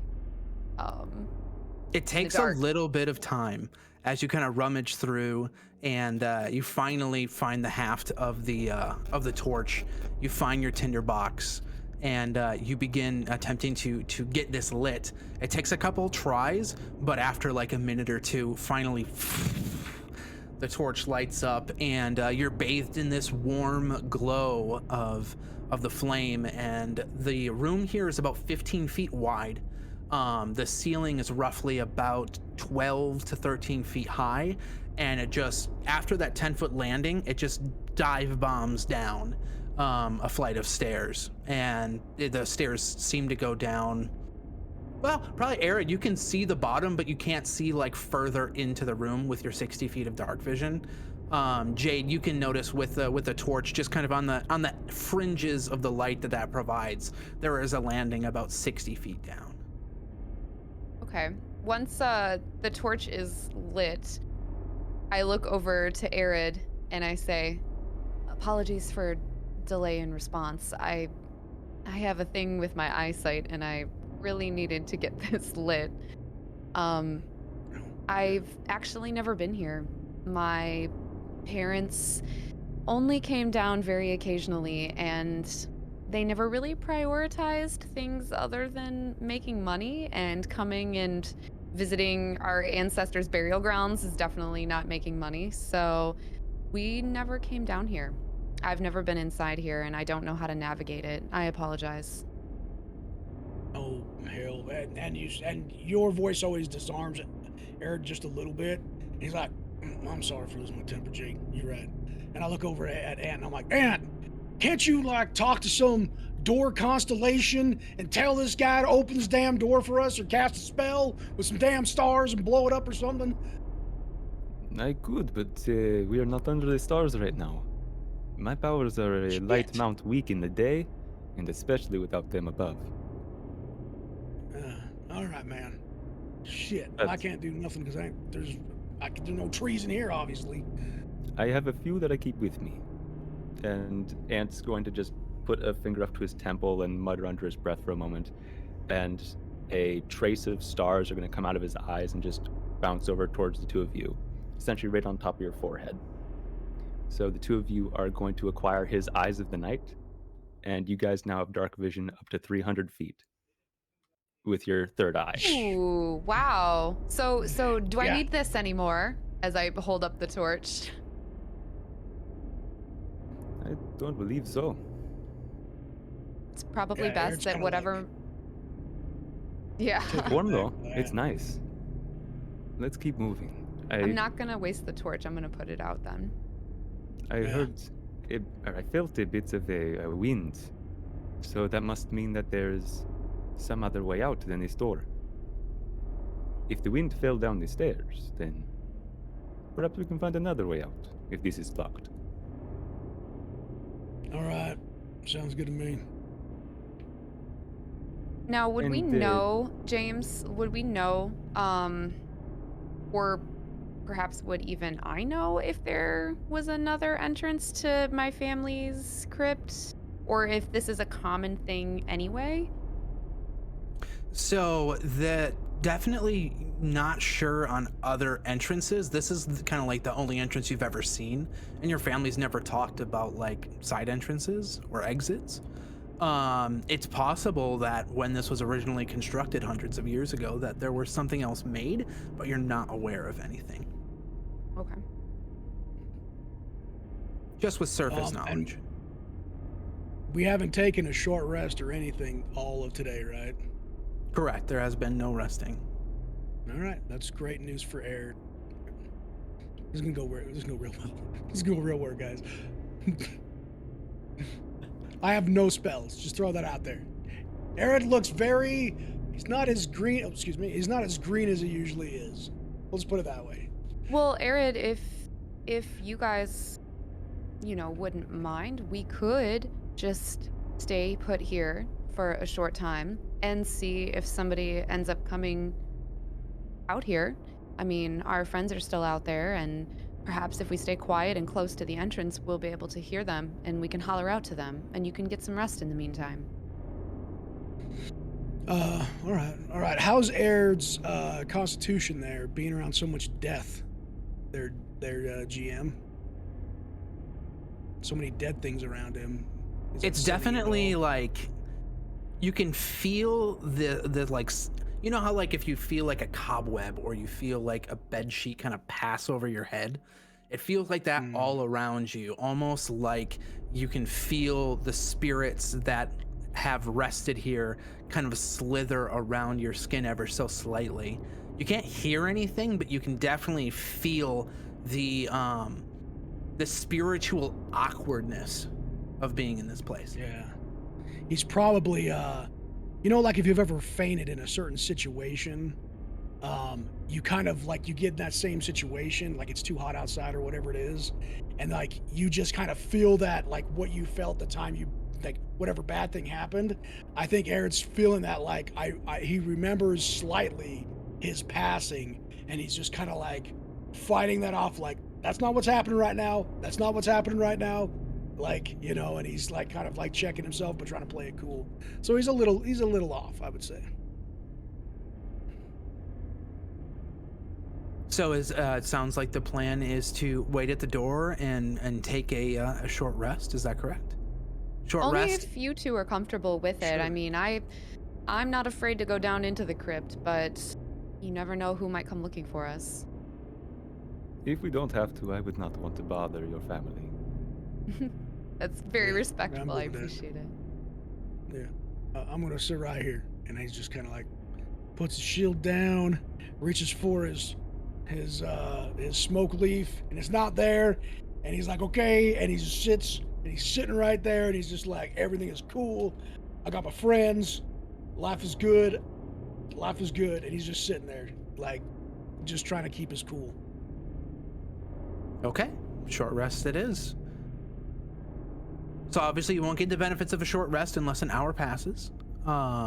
So we will flip over to the rest of the party, unless there's anything else anyone else wants to do in that area. I use mending on the door and fix up the fracture that Eredh did. Okay, perfect. I love it. While we're in there, I'm just going to kind of pace. I can't sit still, especially being in the crypt, but also just I want to go out there and see what's happening to our friends. I want to whoop Nicole's ass. Like, I just full of a lot of emotion and I can't sit still, but I know it's for the best. So I'm pacing a lot and I'm very actively listening to any signs of our friends outside or any kind of anything. Why don't you go ahead and give me a perception check and we'll see what you hear. Okie dokie.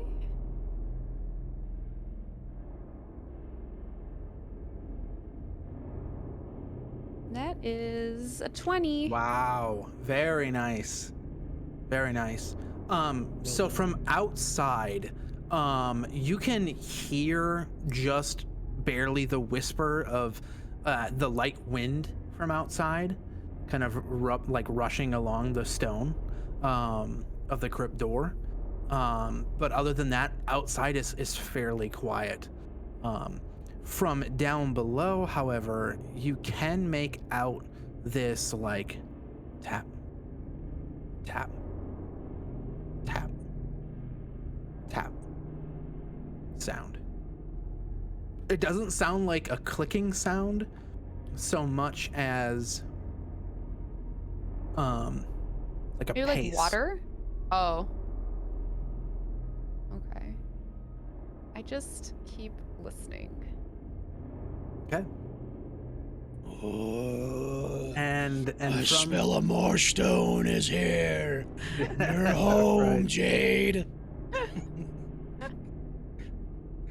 other than that, nothing else is audible, and the scene kind of like slides away as we see Rigo kind of to the we see the main crypt, the Shadow Dusk family crypt that you're all around, Rigo, Zhora, and Kivet. Kivet, if I'm remembering correctly, you're across the street from the crypt still, right? Or did you dive bomb over to the bushes where Zhora was at? I did not get to Zhora yet. I am hiding Okay. because right now I am the only one that they're not certain of the location of. Okay. And so I am prioritizing my hiddenness. I don't think they were aware of Rigo's position either, if I remember right. Like Rigo, No, they weren't. It's like Rigo had an eye on Zhora, but not Kivet, and he also saw the quote family, but like Yeah. he couldn't overhear what the conversation that they were having with the guard, whereas Zhora totally could. So I was kind of imagining Rigo being at one of the nearby crypts, or maybe in a tree copse or something, you know, in a bushes or something nearby, just watching Zhora to make sure she's okay, whereas she was like right up in the action, or almost in the action. So they know that I am around, but they don't know exactly where I am because I did a slam dancing awesome, like, super sonic roll. That's true. And I was the sneakiest Correct. ever, and I just face planted into the grass, silent as a snake. Yeah. And don't forget, we do have your snake buddy that's heading Yes. over to Eredh He's making and the good rest time. of the party.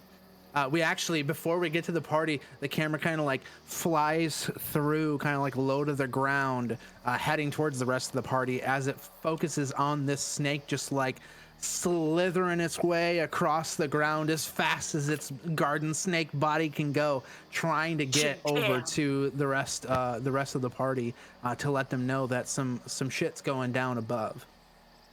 Bless them. He's doing like 50 millimeters per hour. He's going ham. This is the furthest I've slithered Since I was a child. Yeah. Yes. He Shit. hasn't seen his family in that crypt in like 3 Okay, Tony years. is playing the snake.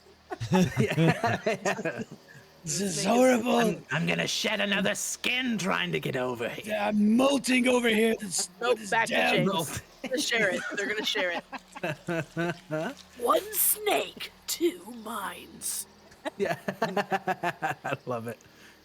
So we see Rigo to kind of like the southeast part of the Shadow Dusk crypt.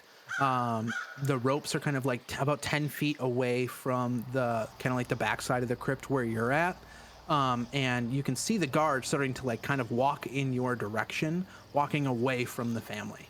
And he's walking down this road that is straight, like maybe 10 feet just away from that rope, so about 20 feet away from the actual crypt itself, starting to walk south, and he looks agitated.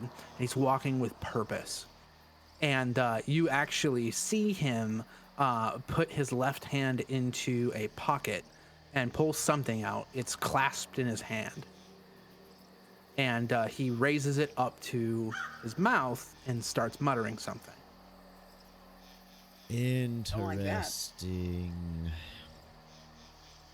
Does he look like he's speaking to the object, or is it more like he's just holding it and muttering it to himself? It seems like he's speaking into his palm. Okay. So not a fruit roll up. Is it possible that Rigo is aware of sending stones? I would say with your magical background and the dabbling you've done, you've definitely heard of them being used. You know they're somewhat expensive though. It's like a common guard would not have a sending stone unless it was like assigned to them by the captain of the watch. He is super suspicious right now after watching that, and he's gonna divert the majority of his attention to this guard, with the idea or the intention that if he sees an opportunity, if the guard like puts that back in his pocket or whatever, Rigo's gonna try to lift it off him. So let's continue this then, because Okay. he lifts it to his mouth, he speaks, and you're roughly, I would say maybe 10, 15 feet total away from this guy as he's walking down this path. And when he's done speaking into it, and you can't make out exactly what he's saying just because he's talking so quiet, unless you want to give me a perception check. Yeah, I kind of doubt that he'll hear it since it's he's whispering. I'd like to ask I think I should give myself disadvantage because he's whispering. Like, I don't imagine he's speaking out like loudly No, about it's it. not. He's like, hey, guys. Yeah, no, he's definitely whispering. So, yeah, I'm cool. And you know what? I'll give you an inspiration since you invoked disadvantage on yourself. Well, thank you very much. You're welcome. All right, so let's go with...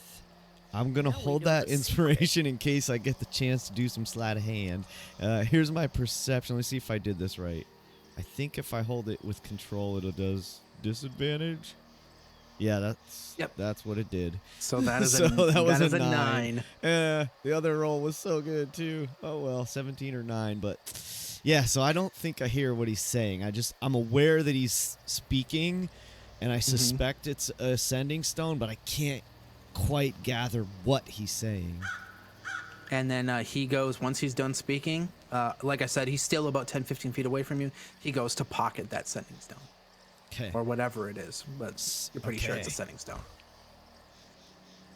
So Rigo wants to wait for him to get just a little bit further away, and when he can, he's going to use his what's it called? It is called Mage Hand Legerdemain, and so he makes an invisible Mage Hand, and with the intention of trying to take, just as he's about to like drop that in his pocket, he wants to try to snatch it right back out. So like as if he feels it fall into his pocket, but then it's like immediately it's gone, even though it feels like it slipped in there. Does that also make objects that it grabs invisible? Ooh, good question. I think that's probably gonna be maybe your call. Let's think about this. So let me read what the feature, or I can even post what the feature says. Oh, that doesn't do anything. Shoot, If sorry it about that. doesn't, that hand is gonna fall to the Let's ground and stealth read roll it. all the way back. That's right. So, starting at 3rd level, you can make Spectral Hand invisible, and you can perform the following additional tasks with it. So I would imagine. So here's my thinking of it: is that if the hand is invisible and it's closing around the object, I would think it would make whatever's in the palm, like if the fingers are closed over the object, then the object would become invisible. Yeah. Whereas if it was obscured by the bigger hand. than the hand, like to me, I'm thinking like if it's holding like a torch or a sword or a dagger, you would definitely see that. But maybe if But it's not the something hilt. like if it's a little stone that it can wrap all around fully, maybe. Does this take a spell slot? Well, so Mage Hand is a cantrip, and it's a arcane trickster feature. So let's see. Let me read this. I don't think it says. If it doesn't take a spell slot, I would say no. But if you want to burn a spell slot to like empower it, I know it's not necessarily not a feature. That's cool. I would be okay with that. Yeah, I like that. That's cool. Let me do that. I got a spell slot. Why not? My last spell slot. Sure. Put some spice on it. Let's do it. All right, so I'm gonna use my last level 1 spell slot, Spicy and hand. Mage hand. I'll basically I'm gonna cast Mage Hand. So you put a little more power into this, and yeah, you cast Mage Hand. The hand. What does the hand look like? So, I guess it doesn't look like anything. It's 'cause invisible. Yeah, invisible. Oh, yes! So he goes to drop this this stone, and you do notice it's a stone as he goes to drop it in his pocket. You send the hand out, and I'm cool since you spent a spell slot to do this that it grabs the stone, and it starts to guide it back to you. Just because it's not like the hand has to try to catch like it's a stone. So he grabs it from his pocket. I am going to, however, have you roll a stealth check to see if he notices it. Fantastic. And I am going to use my inspiration right now to give myself advantage on said There you go. stealth check. I figured What if it's not a hand at all? What if it's just a banana?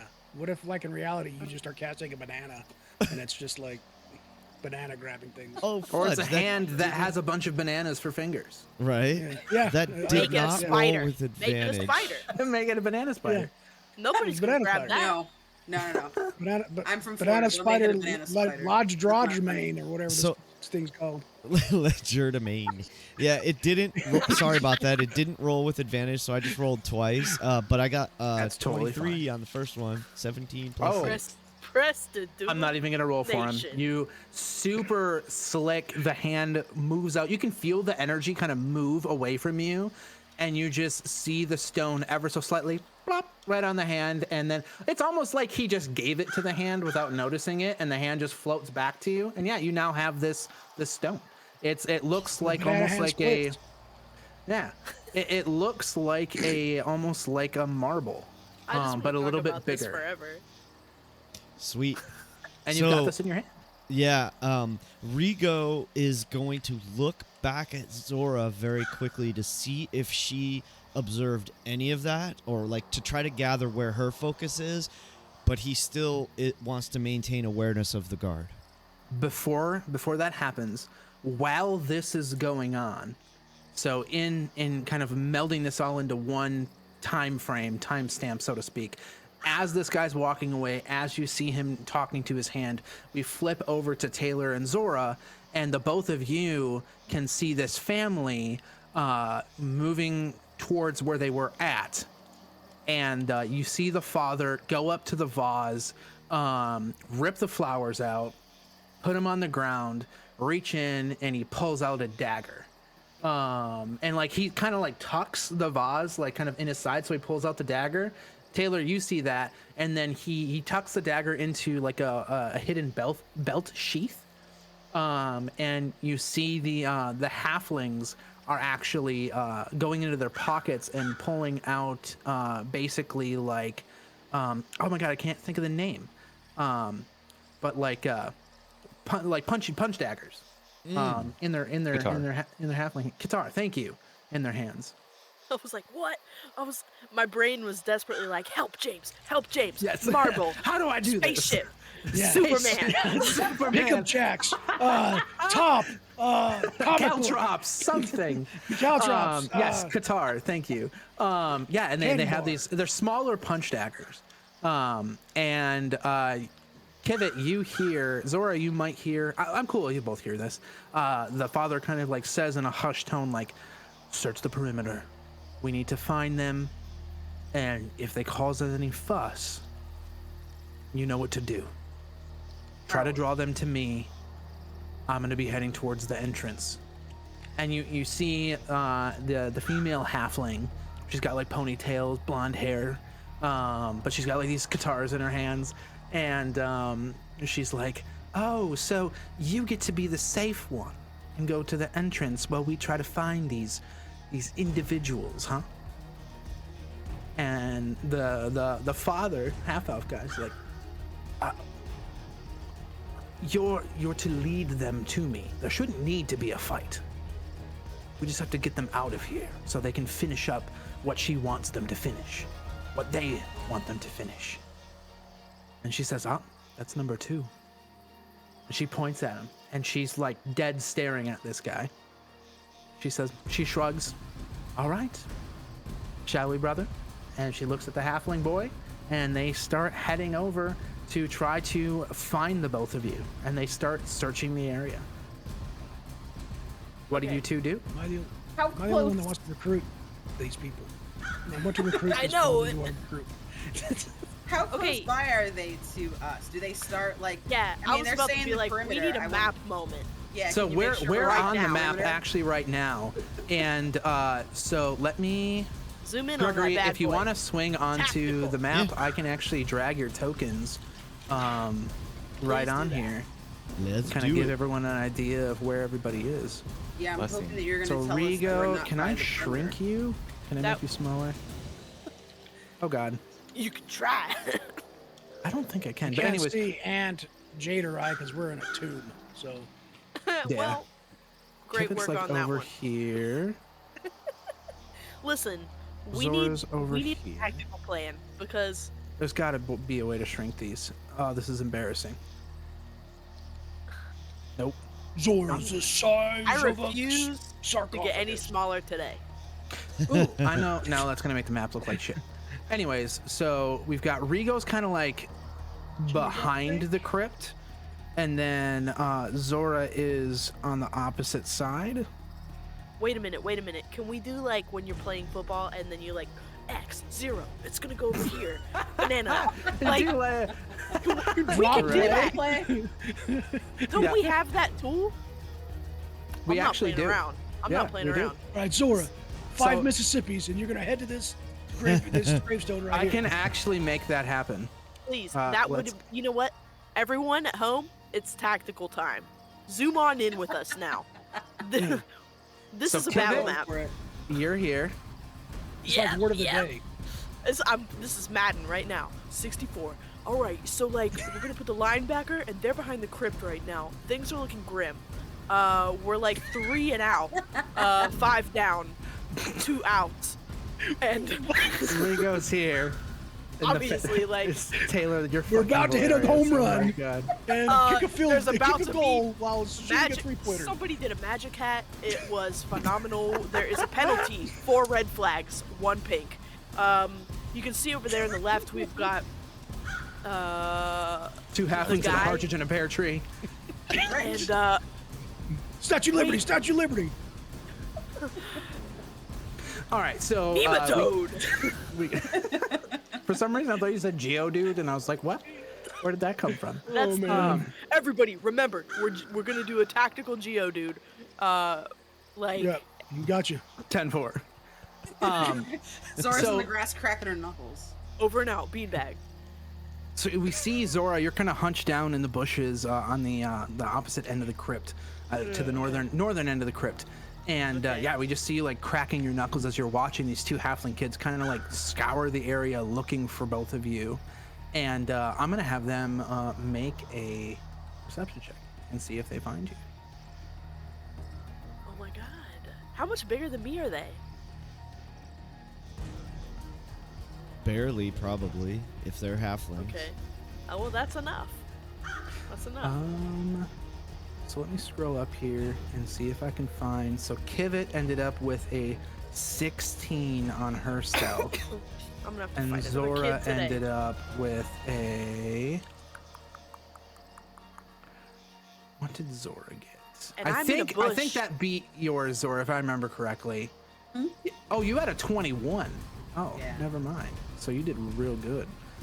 So they do not find you. However, the halfling girl, and she's got like her sleeves kind of like over the guitar, like she kind of like tucked her like pulled her sleeves down, so they're like hiding the guitar, like a Ew. goofball. Yeah. Be real And- about it. And she kind of walks over to the gravestone and like looks at you and she says, "Oh, I think I lost my dad. I think he's over by the entrance. Do you think you could help me find him? Why are you in the bushes? You hiding?" Hiding? No. I am a, I just, I was sent here today from the Royal Apothecary, and I'm collecting grave dirt for the king. You want to roll me a deception check? That was awesome. I don't, but I will. Everybody, I've got a -1 to deception, so let's do it. Okay, the D&D Punch gods are it. with you. Oh, that was so close to the 20. So she stops for a second, kind of dumbfounded for a moment. Forget his rules. And she rushes towards you. And she looks like she's about to it's like she's giving you a very quick handshake. Until you see a blade appear in between her knuckles. And Impropriety. yeah. Zhora, you see this happening, and I'm gonna have everybody roll initiative right now, and we'll go Great. through step by step and have everyone take a turn on what they're doing and wherever they're at. Well, we forked around and found out. So, here we go. I'm getting no active combat error. Oh, I'll create one here real quick. Let me add you all. Give me a to- minute. Why are and you I'll- in the I'll bushes? start a fight. You've got I'm a playing frickin' football. Yeah, right. Why are you in the bushes? I'm trying to go to the bathroom. Privacy, please. I was like, I'm about to go up against you right now and be like, I also lost my dad. Oh, Sad backstory. pull those heartstrings. Dance off. Extravaganza. I don't know. Like, become snotty. What are we gonna do? Starts glomming on. Please help me. I've been wandering for days without rations. Listen, same result though. You're still Basically. getting the punch knife. Basically. But I could have grappled, okay? I could have wrestled one of those stupid little knives off of her. I think you still can. I could, you know what my move is? I'm just gonna like grab the ends of her sleeves and be like, now they're lost in your shirt. Oh my god, Taylor. I'm just gonna grab the end of her sleeves and shake, and they're gonna like weasel down her sleeves and fall out her sweater, and I'm gonna be like, these are mine now. You should learn how to play fair. I 1000% and hope that you do that. Let's call out our rolls. Actually, I was gonna roll. Air got a 4. I got a Burn it. 21 for Rigo. Antrell got a Also 3. Oh, I only got a 20. Rigo, good job. Jade got a 10. What'd you get, Ant? I got a 3. You know. What'd you get, Jade? 10.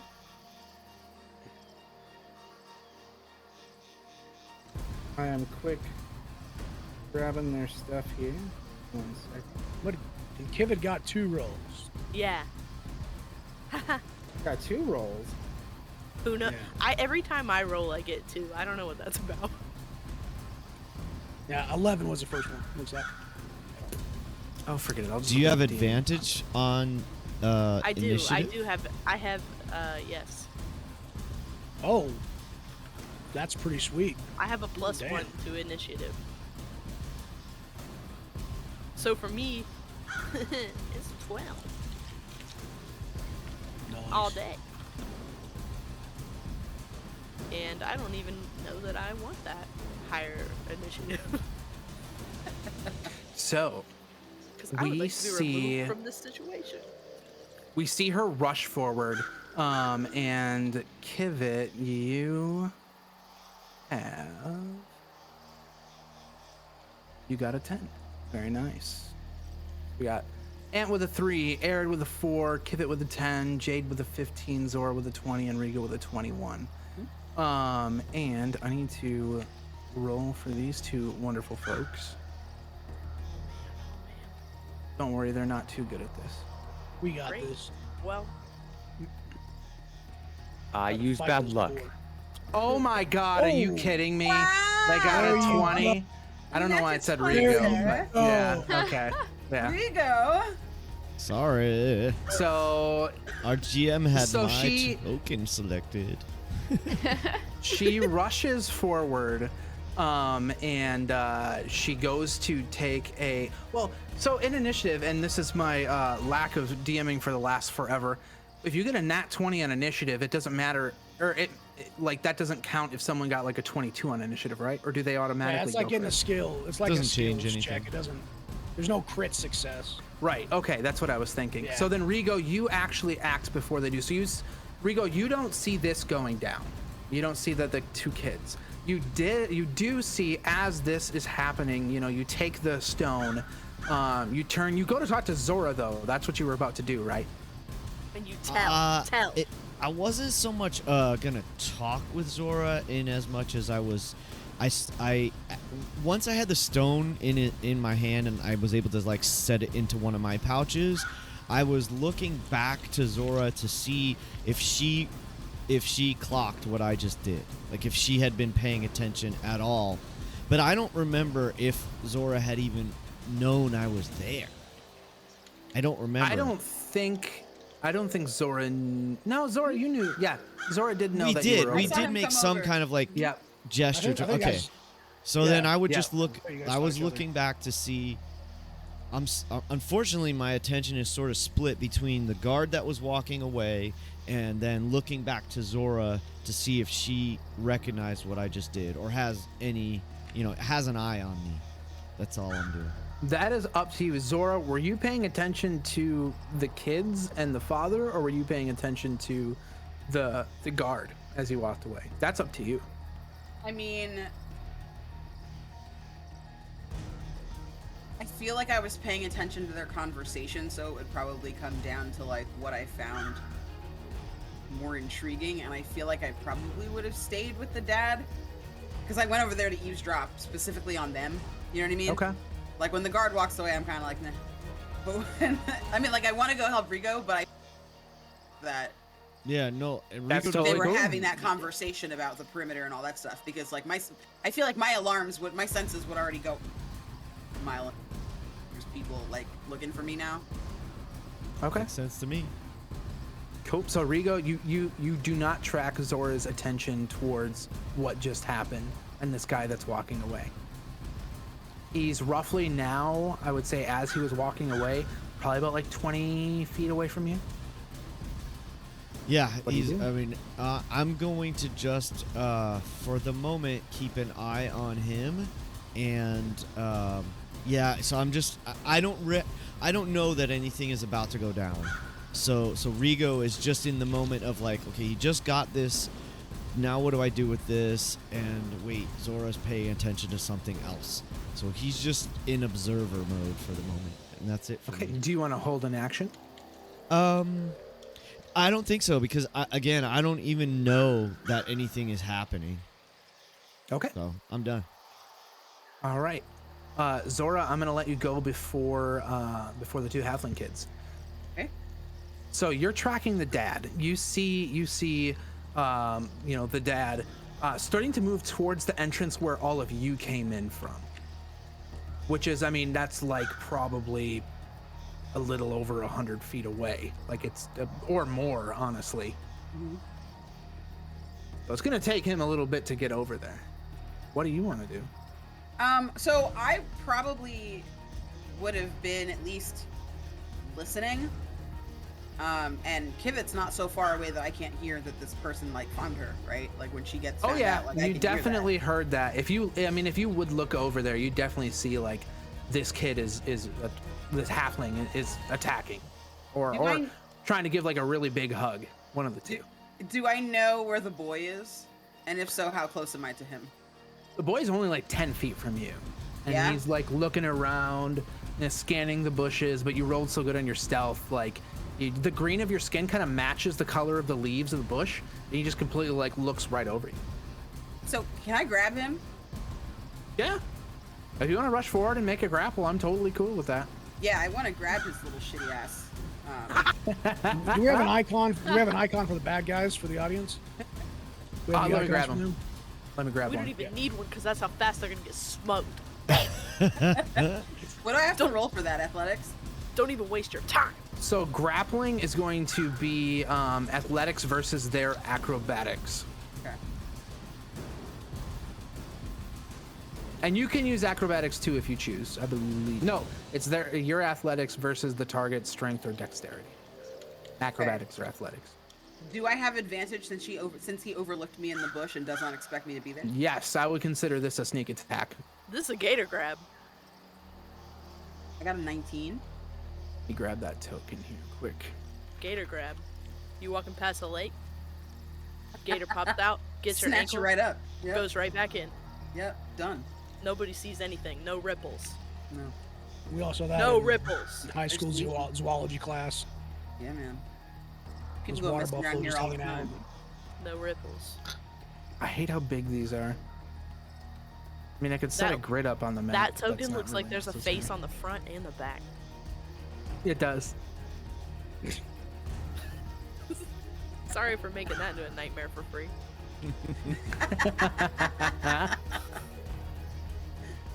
Imagine how much worse this could get.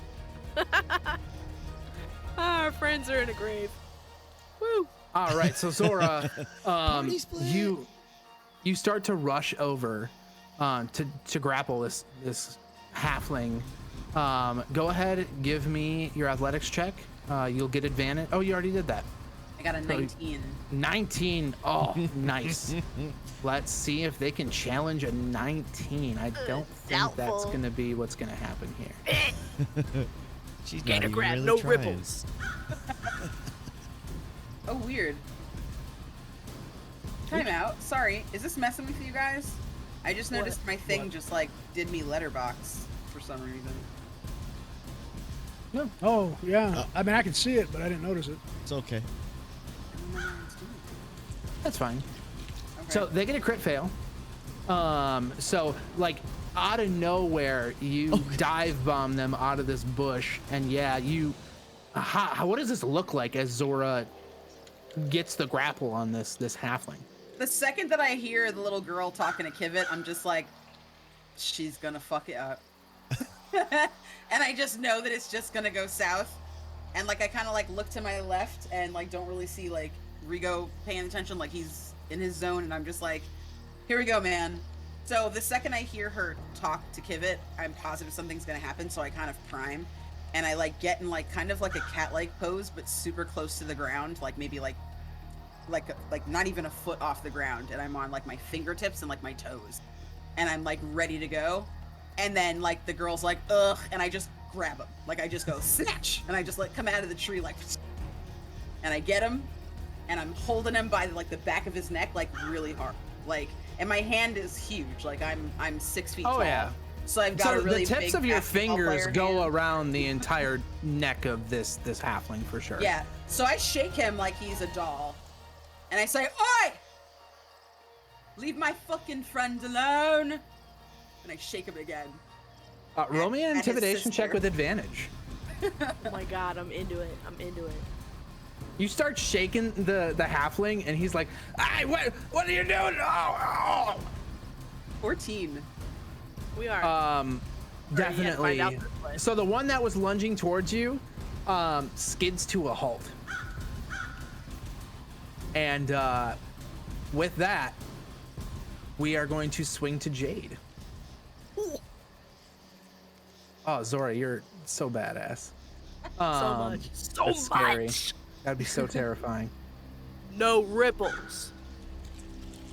Jade, you are in what was once pitch darkness. Now you can see through this place crystal clear. You've been pacing for about the last what seems like maybe 5-10 minutes. Pacing back and forth, waiting for anything to happen. And you keep hearing the tap, tap, tap. And then it stops. And again, you hear tap, tap, tap, tap. And then it stops. Does the tapping seem to grow louder? Closer? It fluctuates, actually. Every now and then it'll stay kind of the same distance, and then sometimes it'll get a little bit louder, and then it'll dim out again. And every now and then it becomes scattered, that there are multiple taps happening in sequence. In this room, this like entryway that we're in, is there like anything in it at all? It is literally a straight shot down. There's walls, a ceiling, and there's the 10-foot landing you're on, and then it plunges down a flight of stairs that go about 60 feet down, and then another landing that you guys haven't been in yet. You haven't checked out that landing yet.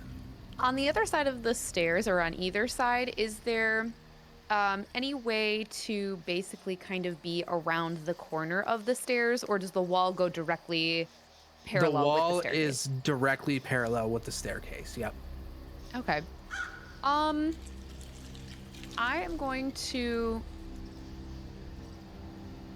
continue pacing. I would like to, I'm kind of like, as I'm pacing, I'm like flexing my knuckles, like both out of anxiety and sort of preparation for anything, whether it's something down there, Nicole coming back, ready to get his ass kicked, whatever.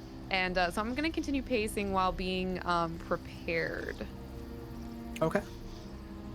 Sounds good. We just see Jade pacing back and forth. Here, have you told the rest of the party about the tapping? Yeah, I'll take this opportunity to do so. I hadn't at first because I was listening and I wanted to make sure that I wasn't just hearing like water drops or something. But at this point, I turn to the other two and I say, hey, do you guys hear that sound by chance coming down the staircase? Put my ear up. I try out my ears. I listen. It takes a moment, and then the extremely quiet, but in as you kind of like hold your breath, listen, you can hear that tapping sound coming from, it does come from down the stairs beyond the landing, from somewhere down there. But it seems super quiet. But I don't get the feeling that anything's threatening. It's just some noises down in a crypt. Yeah, I hope that you're right. Let us pray that none of my ancestors have decided to wake up from their slumber. But I mean, I can go look. That's fine.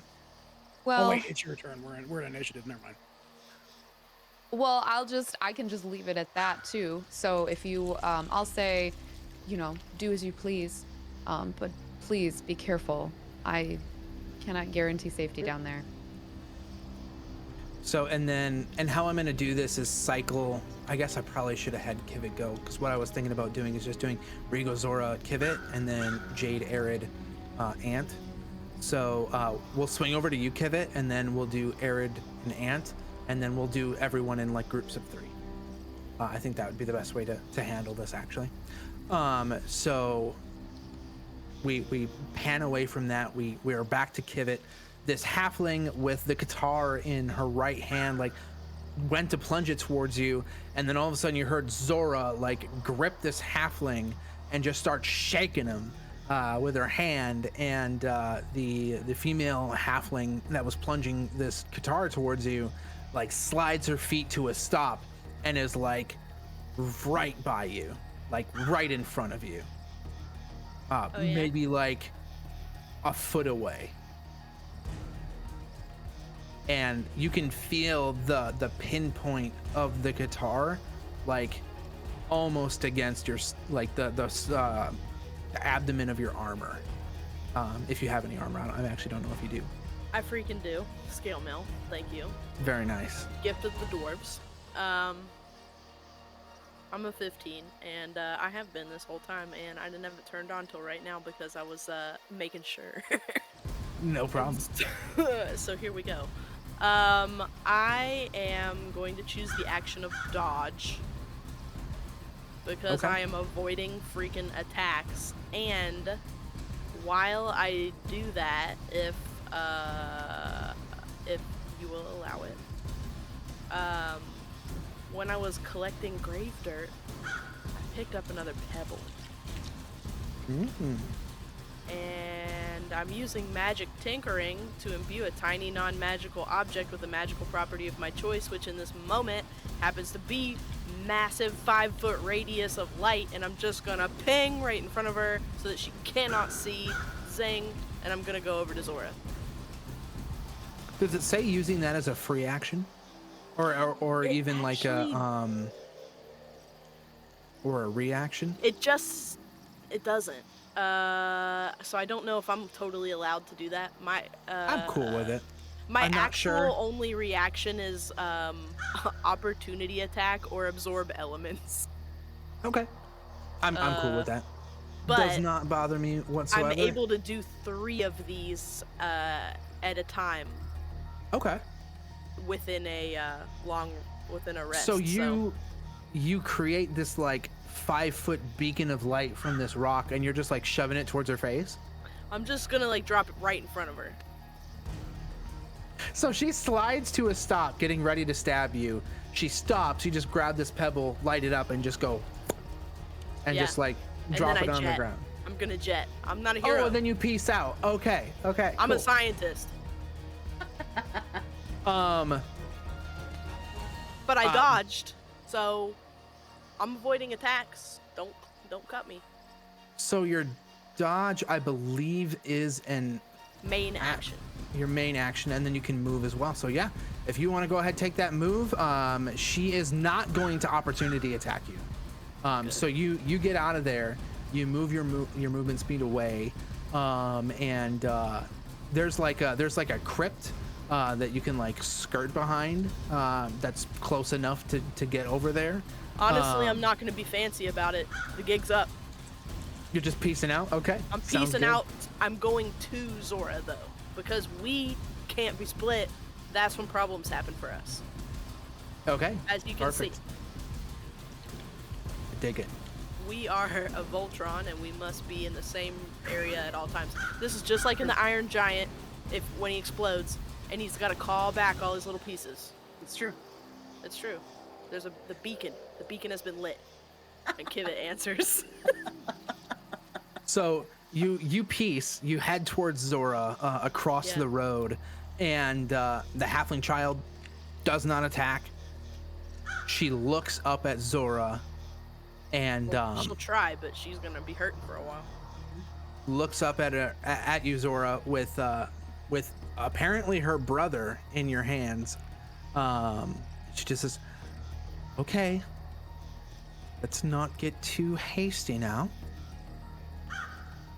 What will it take for you to put him down?" You're saying I'm being angsty and you're over here with my friend. You've got fucking weapons on my friend. And you want to say I'm hate... And I shake him again. And he goes, "This isn't helping." You need to and- learn how to be Helping respectful. Yeah, manners. And she takes like 2 steps forward. She drops one of the guitars on the ground. She says, I can leave you alone. As long as I can take him with me, we'll get out of here. He won't bother you. Right.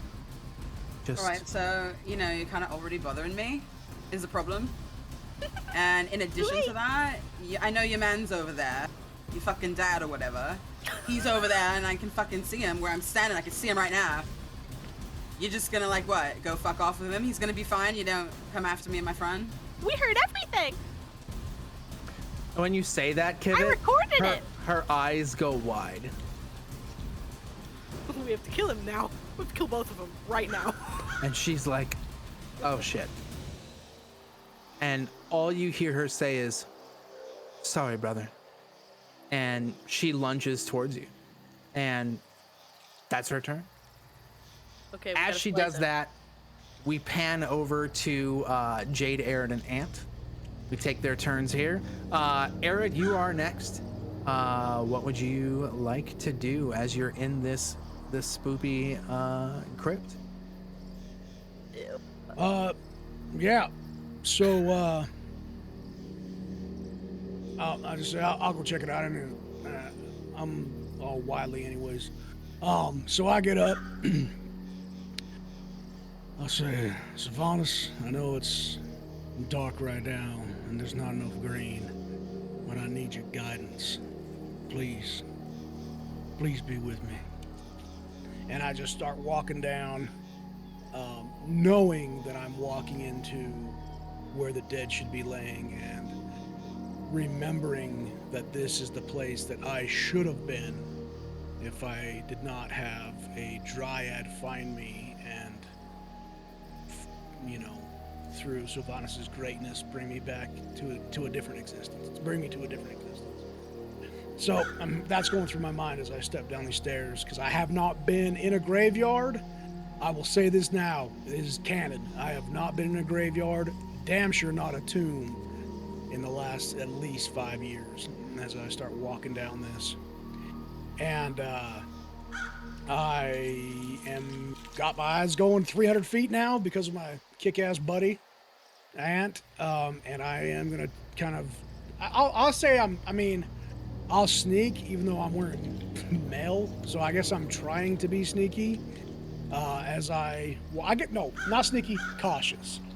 I'm just trying to be cautious as I move through, as that might apply to whatever you have me do, and I'm gonna go check out to see what this noise is.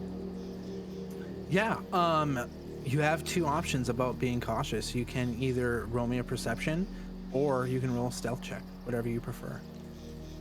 Okay. Let's roll a perception. Okay. Incoming. And I will give you I know I didn't say it before you rolled, but I was going to say I'll give you a +2 since you already know about that tapping sound. So it'll be a 21 total. 21 total. So Eredh, you're walking down the crypt stairs, and as you get down, the air seems to grow colder in the descent, and even with your dark vision, you can feel that if you didn't have dark vision and you just had a torch, that it would get even darker down here, more so than just right up at the landing above. And as you start to head down, about halfway down, you start to see a grand set of double doors block the way forward. The craftsmanship of the doors are impeccable. There's no hint or anything of what might be on the other side from what you can see, because the seam between these 2 doors is sealed tight. There's intricate designs carved into the surrounding frame of the door, and the faces of the door depict the scales of justice upon the head of a warhammer, which is the symbol of Tyr. The landing before the door is scraped and pitted outward, and you can see 2 large wooden rods are set kind of in the middle of the door to like swing out. I put my ear against the door quietly. As you do so, you can, and as you've walked down here, every so often, in between your footsteps and your breaths, you can actually hear that tapping sound get louder, and you recognize it as someone pacing across the floor. So in this darkness that you see, this camera watches, and this pseudo light that I have with my vision, I put my ear against the door, and the breath escapes my mouth, and a cool mist comes over it because it's just a little too chilly, and also maybe a little too dead around here. And I listen, I hear that, and I stop, and I look back to where my friends are, and I make the sound of a grave mouse. Don't even know what that is, if that's a thing, folks. A grave mouse? Okay. Don't, What does that sound, Tony? Yep. I don't. Squeak. Squeak. Squeak. Squeak. Squeak. Ant and Jade, you just hear Eredh making this interesting grave mouse sound that sounds like a squeak of a mouse. In Tony's defense, Eredh does it very well. Thank you. He's very talented. Very talented. Very familiar with grave mice, I guess. But yeah, you hear him imitating this sound, and never heard Eredh do that before. What does he say? I don't talk animal. Is he trying to talk to me like a bird? Can you talk bird? Wait, Jade, can you talk bird? Jade? Jade Marshstone, Jade? we are talking to you. Yes, I'm Jade. sorry. I must have had like a weird thing happen with my in-ear because Oh. I didn't hear anything. Jade, is everything? He's trying to say something to us in like a bird, I think. I think. Do you in speak bird? bird? Yeah, do you speak bird? I don't. Are you Squeak. sure it's bird? Squeak. Perhaps another animal that we would more likely find in a crypt? Fucking squeak. Hey, mouse. Maybe, yeah. he just says it's like it's a school day, just like, mouse. Squeak. Squeak. Let's go up to him, sorry. Squeak. Squeak. Squeak. Squeak. Squeak. Squeak. Squeak. Up. And as you hear the more maddening squeaks coming from Eredh down below, Ant, it is your turn. I'm assuming Ant- you're heading down. Yeah, ants bumping That's the role down play the you come here, stairs. folks. That's why you come here, for that. It is actually, you're yes. welcome. I guarantee you there's gonna be clips of that, 100%. Because I'm gonna make them. That's what. When he gets to the bottom of the stairs, he just sort of like does the same thing. Like, is there a noise behind the door? Is Oh my god. Tactical. Squeak. Don't speak. They're right there. Don't squeak.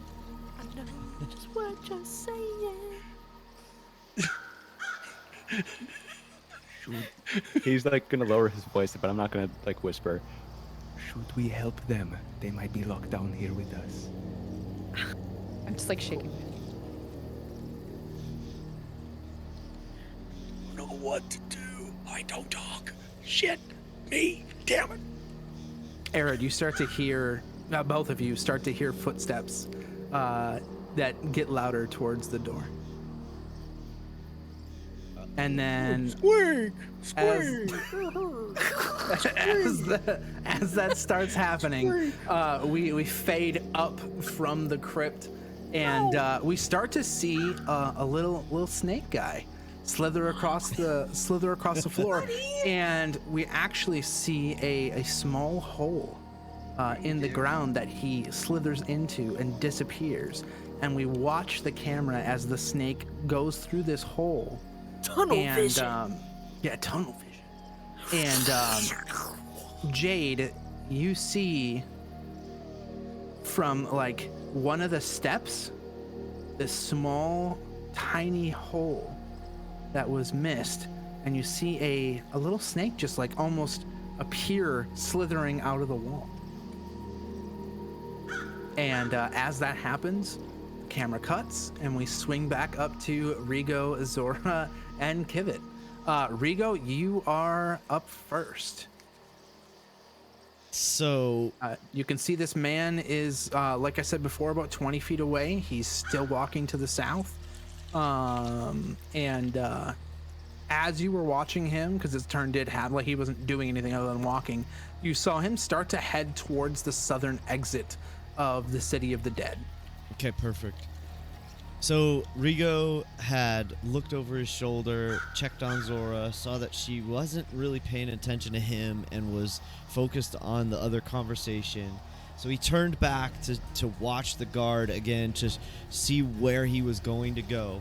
He realizes that the guard is heading toward the gate, so he thinks, okay. He looks back towards Zhora, and then he just goes, well? Because he saw Zhora is now like, she still has the halfling like in her grasp, right? One of them, yeah. So I think I'm pretty sure he'd be able to see that. Is that accurate? It is hard to miss. Yeah, I'm Right. standing up in full view. Yeah. Party's over. Yeah. Yeah, so he just says to himself, he just kind of mumbles to himself, well, that changes things. He looks back to the guard and just, and he's going to use like all of his movement to just quietly move up behind Zhora. He's not going to get involved yet. It still says you're rolling for me. Yeah, I know. I deleted your token and then it removed you from the combat, so I'm just re-adding it. Oh, rock and roll. Thank you for doing it. So he's just going to walk over, and he still is not really going to announce that he's there. He wants to get a gauge of the situation first, before he does anything rash or, hazardous. So he's going to try to get close without being noticed and see if maybe he can overhear what is Zhora doing. Oh, there's no overhearing. You just hear it. Okay. You can hear So Zhora like shouting at someone across the that's street. okay, right. That's true. I forgot she had raised her voice. So, okay, yeah. So, yeah, so he's going to move over there, and she seems to have things under control for the moment. So he's just going to hang back and see what goes down. I think the only thing that's going to happen is that as he sort of moves from like one shadow to the next, as he's like not being observed, he takes the cloak that is this sort of like nice bright colored blue and red, and he actually like flips it off and flips it back on inside out. So now it's this like mottled gray, and it's very it's just much more subtle, and it will allow him to sort of sink into the shadows just a hair more. Even though it's the middle of the day, he knows it will still give him an advantage. So he's just staying out of sight and using movement slowly and cautiously and quietly. So you're slowly, cautiously, and quietly following that guy and just keeping your eyes peeled on him, trying to figure out what he's doing? No, I'm moving I let him go.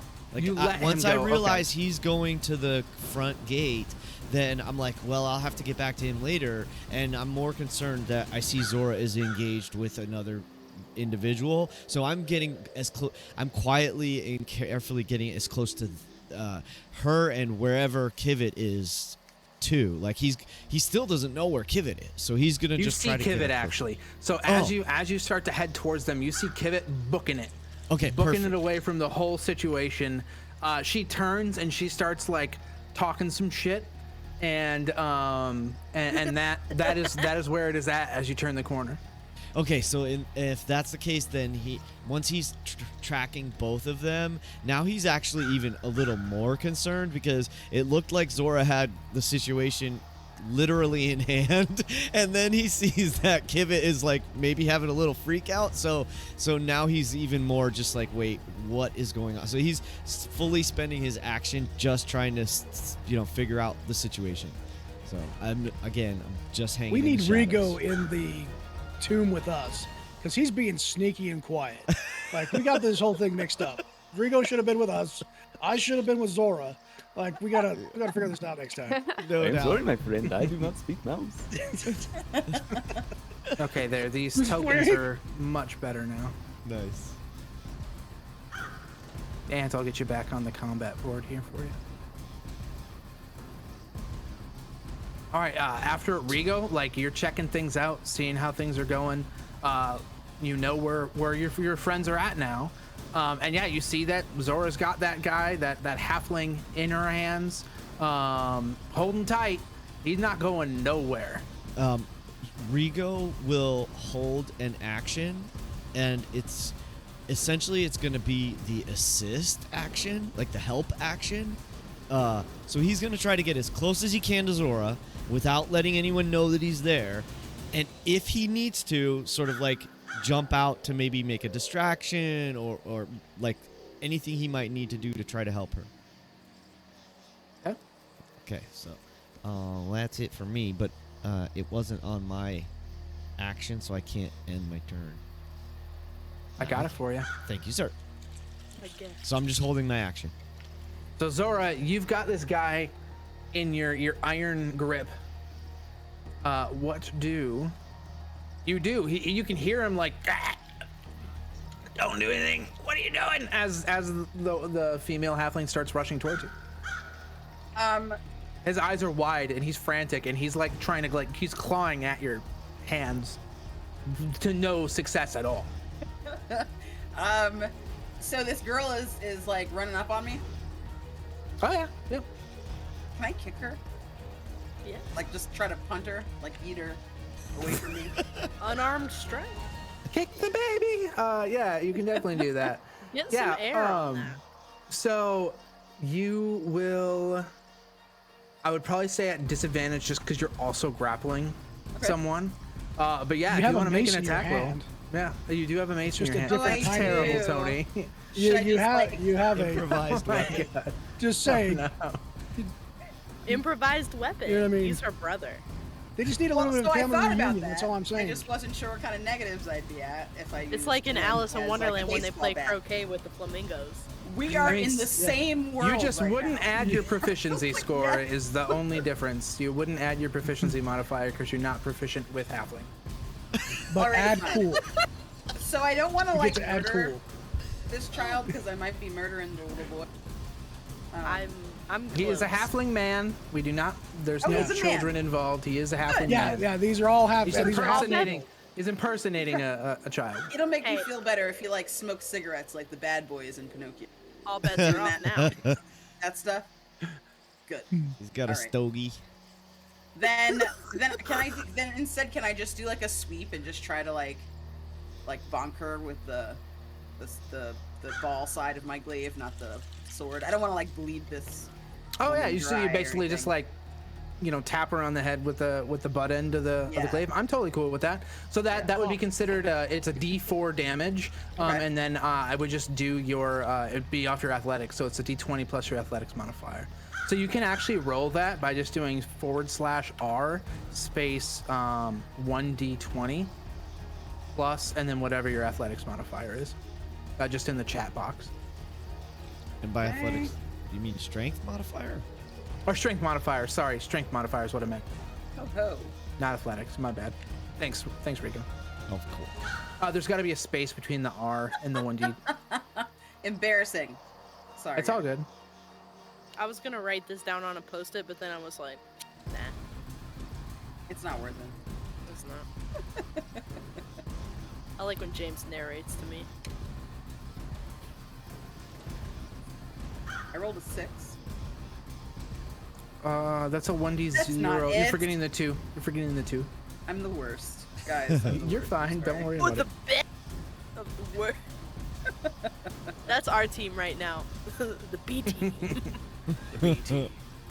B for bad. No!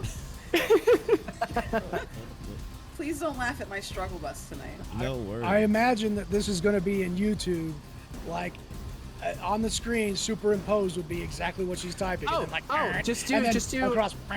Zhora, just do unarmed strike, because that's basically the same thing. Okay. Now that's thinking on the fly. Yep. Where do I find that on my character sheet? Do you have it? No. Because it would be in, if you had it, it would be in actions. Yeah. So Wouldn't it? it's under your inventory. Yeah, it's weird. Under weapons, Is it? under inventory. Yeah. Oh, yeah, I got it. Okay. Hold on. How come I don't have that? There it is. And you said that I am at... Am I just rolling just to roll it? Like standard roll? Just click it twice. It'll be at disadvantage, but just click it twice. I have to target my token first. Sorry. Hopefully you guys can just like cut all of this out. Oh no, that's definitely all staying. We're going to add special 14. effects, where I'm looking Yes. them up right now. Yep. That actually hits. Yes! So like she rushes towards you and you just like grab the glaive and you just go boop and just like smack her in the head. bumped her real good. And honestly, with the speed she was going at, I want to say like she just like flips to the ground with that impact, and she gets knocked prone. Can I move? Yeah, you still have your movement. Can I walk up to her and just like put my foot on her? I mean, if you want to let out your aggression, yeah, sure. Just like, you know, I don't want to like stamp on her or anything. I just want to be like, stop. Captain Morgan it. Just going to Captain Yeah. Morgan it. Yeah, I just Captain want like I Morgan. want Kivet to come over. I want to make sure like we're gonna have a conversation. If that other dude like turns I'm around gonna and put comes my up, foot, too. we've got some leverage. You know, yeah, you're I'm gonna little get her. tiny foot. I'm gonna put my Her little face. tiny foot like on her. Yeah, like I might pin like a couple fingers. Yeah. You know what, you guys? You're all lucky right now because if I had been in this, if in this initiative slot, I was really thinking about doing something a little bit more weird. Oh boy. There's plenty of So- time. I mean, So Let's definitely. and that was before we were completely You wanna get sure nuts? that she was an adult. So All know? right. So yeah, Zhora, you you walk over. You have your boot on the halfling, pinning her, hell yeah. and you have the other one in your hand. They're gonna try to make an acrobatics check to get out of that grip. All right. Uh-oh. Finally, Zhora has come back to the city of the dead. That's a 13. I believe you had way better than that. Yeah, you had a 19. So they fail, and yeah, they're still trying to get out of it, and just croaking out like, "Get me out of here!" Yeah. But mine's And, manners. Yeah, you're just powerhousing. So a sad note, Rigo, you see the half elven quote unquote father kind of look back, shake his head, and keep walking, Okay. Yeah. Oh man. and just Tangled pieces out. webs we And weave. that is That where the hurts. damage comes from. Yeah. Woo. Psychic Yep. damage. And then That's right. Kivet, you're up. Oh, well, What would you like to do? that's I mean, here we go. Let's get weird. here's the thing. My prior move that I had carefully engineered in my mind was maybe appropriate for that time. Some might disagree. It's probably even less appropriate for this time. Honor and things like that being, you know, features that might arise in the life of a chaotic good character. But I could make this individual sick Do it. with Ray of Sickness. And that would probably help us a little bit. Because if you're Wait. Sick. Wait, If wait, you wait, have- which one? Which one? The one in The- Zora's arms? the floor one. Because they're like, you know, we're fidgeting, we're like causing problems. I'm worried they're gonna grab my ankle and try to do a flip on me. Like, I've seen wrestling, even in Waterdeep, it's a thing. I grew up with dwarves, you know? Friday night. And I'm worried about this because I also, you know, like my best friend, I wanted to put my foot on this person that is prone as well. And I know now that that might not have been a great move, and I'm in danger. So, Ray of Sickness, beat it up. Rumble Guts, coming to your house. Rumble Guts. If she crit fails, does she barf on me? It might be even worse than that. So, just a ray of sickening greenish energy, y'all, lashes out towards a creature within range. Make a ranged spell attack against the target. I'm right up on top of you. That's some big damage. Yeah. That was great. This is like that scene in Stand By Me right now. Oh no. So, Yeah. I just That- want to say, life is Total a chain of barfarama. choices. Life is a This what? could have been avoided. Life is a chain of choices. Every choice is a link, carefully forged. Okay? We're taught that. She wasn't. Yo, that's some lore. Yeah. Then you throw up. Today she Life's has a a chain link to until her you throw chain. up. Bam! Bjorn's so voice. that in the sickening background. green energy flows out, cascading across this target on the ground with the boot on them, pinning them there, and yet they vomit. They do. That was pretty And sick. Elves. Oh, pun intended, I'm sure. Oh God. A siren goes off now. The Y'all Kill came Bill for the siren. dad jokes, right? I think they did. Yep. Most. Like, Yeah. what else do we have? That's all I got, folks. I got really kick-ass mouse sounds and shitty dad jokes. That's Dad what I got. and That's, poop that's the only thing I jokes. bring. Body yep. jokes. So That's all I got, she man. she is not poisoned, because she did succeed in her Constitution save. Well, give it a But definitely squeamish, and yeah, you messed them up. Like they're not feeling too hot. So at the end of the three of you going, it is both of their turns. One of them already went. The one underneath you, Zhora, is going to try and just make an attack on you to try to get you to let go. And we'll see how that goes. You're doing Can great I make a there, James. Can I make an innocent Doing great. free action to say something at this point? Yeah, I'm totally fine with that. I think at this point, Rigo is just gonna look. He's just like trying to understand. He watched. Wait, first I need the description of how Kivet actually casts that spell and what it looks like. Well, here's the thing. I'm kind of baby Captain Morganing, so we've got like Captain Morgan and then the airport size Captain Morgan, like the little bottle. The shot. Captain Morgan. And that's Colonel Morgan. That's me. And Private Morgan. I'm kind of trying to like mimic the body language that I'm seeing. I'm an expert mimic. Here we go. And I'm seeing the like this individual is trying to get out, and like I can't have this. It was gonna be worse. I had my crossbow, thought about it. But instead I just kind of touch my bandolero of tools and green sickening fog comes out of my magical little forge hands, and it settles like a cloud of spores on the face of the person that made a bad choice today. The end.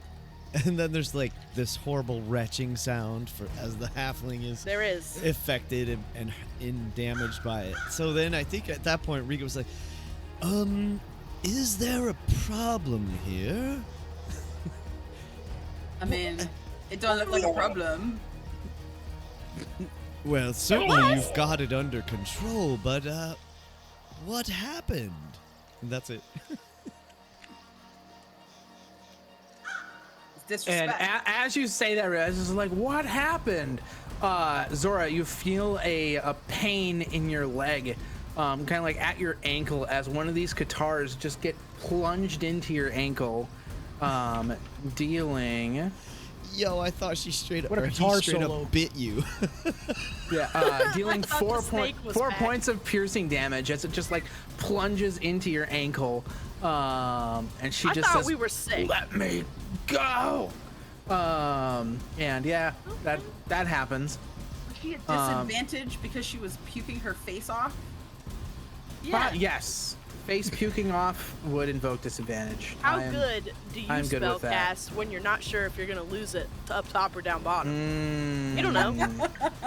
You're on the bus. You're nervous. How's that fireball look? So it like sinks into your ankle, but it doesn't hurt at all. Like you just, yeah, whatever. And you do not take those 4 points of damage. So it was a weak guitar solo. All right, gotcha. And with that, we head back down below. And Jade, you can hear the sounds of grave mice chirping down below at the bottom landing. I did say chirping. And you see this snake like slither, lift its head up and look towards you and says, Zhora has message. Trouble above.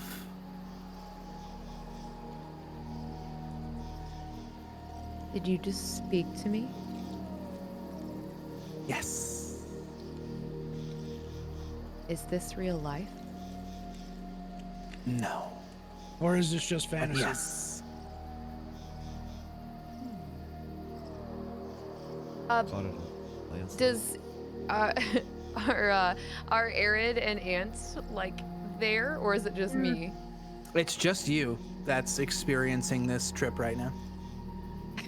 Very well put. I look at the snake and I say, "Please hold," and I go over to where Eredh and Ant are. Music And starts playing in the middle of, right above the thing's head. So Jade, as you start heading down the stairs, you can actually hear that tap tap tap I don't sound want to wait. getting louder and heading towards the now what you can see is these large double doors. You can hear that tapping sound getting louder and sounding actually like footfalls from behind the door. Hey, you guys. So there's a snake upstairs. Eredh, you might be able to understand this a lot better than I, but forgive my ignorance, but it is speaking.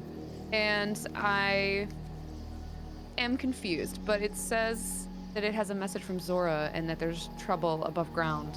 So we might not be able to wait much longer for anyone to come help because they might need help. But you might want to come chat with the snake. It might have more to say. I'm not sure. I'm not used to this kind of thing. And Ered is the whole time is like,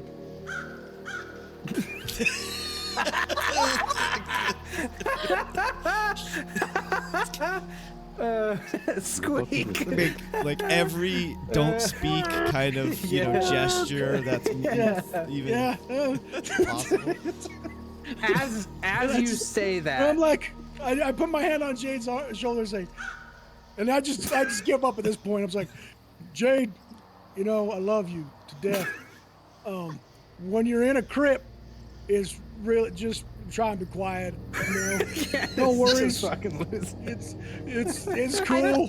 But I thought you said that the sounds were from an animal, from crypt mice.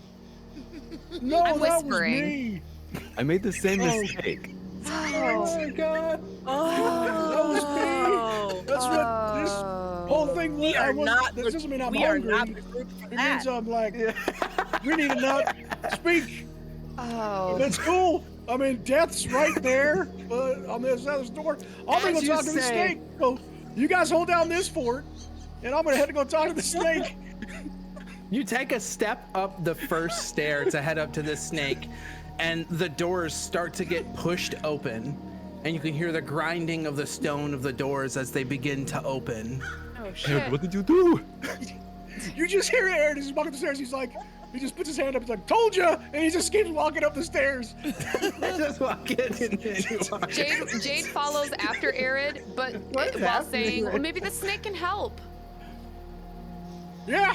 Well, shit. Shit, fire and save matches. Let's find out. And I just walking up. I don't even turn around. I'm just walking upstairs as you hear my voice echoing as I'm halfway up the thing. Shit, fire and save matches. Where's this snake at? I point to where the snake is. Come here, snake. The door continues to open. Ant, are you doing anything as these two are having this hilarious engagement?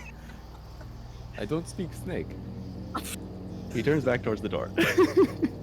As you're facing the door, you actually, the first thing you see is the room the room kind of like silhouetting this figure as the door like crunches open and like slides and grinds across the floor. And you see a figure. They're wearing a red hood, and you can see from within the hood these kind of like a scrawny, like gaunt man with like super pale skin. And he's got that cloak covering most of his body, but you can see kind of like the bare pale flesh of his stomach is kind of like sunken in, and his eyes are like a gleaming yellow color. And on the stomach part of his body and kind of around his face, there's patches of blue-gray. And the skin seems a little like dry there and crusty. And as the door slides open, and he's not like even grunting with effort with this, he says, "Ah, Nikolaius said that you would be arriving soon. My. You did make me ever so anxious. It took some time. I thought I heard something from above. I thought you would never show." Wait, this wasn't a trick? Sorry. He brushes off his hand. "My name is Antrell." Then he offers out a hand. And he smiles. He says, "Oh, I wouldn't dare." And he does not shake your hand. And he says, "I'm Arytos. Pleasure to meet your acquaintance, Antrell." Arytos. Arytos said you put a last name? I'm sorry.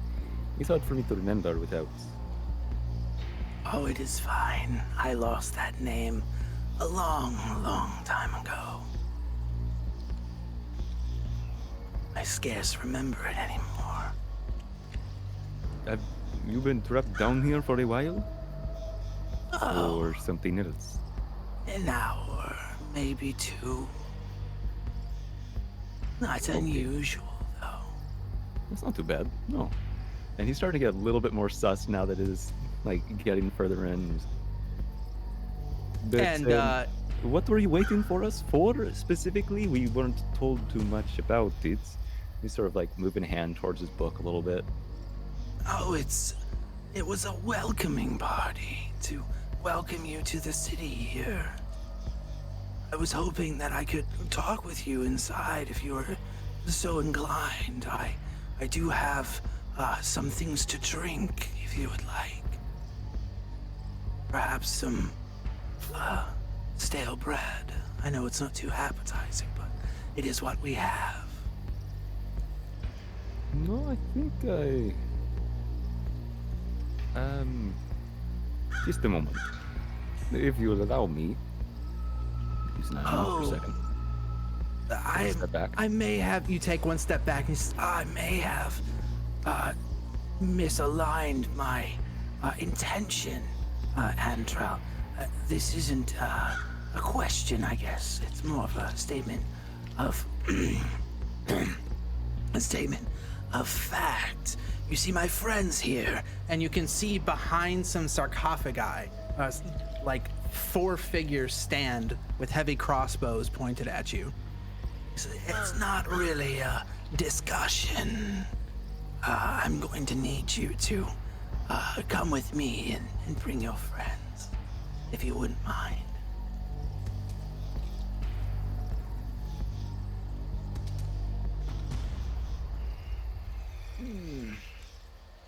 Where is that snake at? Understandable.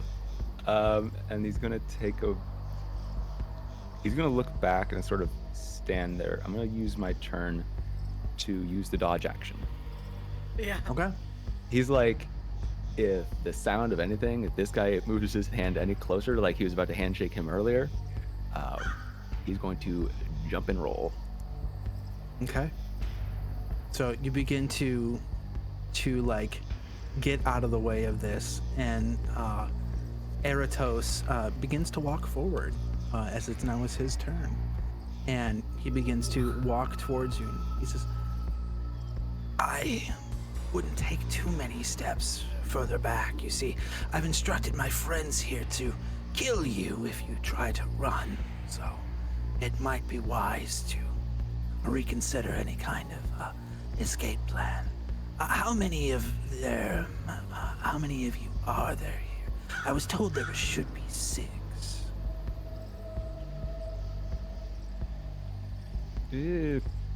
I actually lost count. Understandable, of course." And he actually like walks past you, just walks right by you, looks up the stairs. "Ah, Lady Marshstone. I didn't expect to find you here. Well, that is a lie, of course. I did expect you here, but you're so late." And I hear this, right? Yep. As I'm like concentrating on Eredh and the snake and showing him the snake, I hear that and I just spin on my heels and immediately get into like a defensive stance with my fists and have this aggressive look on my face. And I say, "Who the hell are you?" I apologize that you were not down to hear my introductions down at the landing here, but I am Eratos's. Pleasure to meet your acquaintance. It's my first time talking with you, and it's been so very nice so far. I hope that it can continue that way. But as I've told your friend here, I need you to come down into the crypt for me. I do have food and drink for you if you would like. Does the name Artificer ring a bell?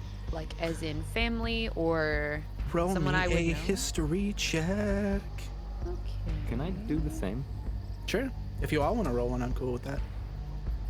Ered, you would not know who this guy was, actually, to be honest. I'm talking to a snake. Yeah, I'm talking to a snake. Why I got is a 14. it better if he Okay. offers food and drink? I It's know. Every time you say it, I'm like, well, I know. He like See? busting it up. I don't. would a bad guy give you a burrito? Probably. He's But- not a bad host. Yeah. He is a bad host. fair. It's stale bread and like well water. I gotta remember He's not that a even bad making guy it would sexy. still put out a He treat to offers get the you last into a of his van. food. Oh my god, I'm saying, you're getting into a van. They're like candy. And I'm like, wow. Sure. I mean, True. what do you got? So, Jade, the name Would you like Eratos's... some dead bread? Yeah, right.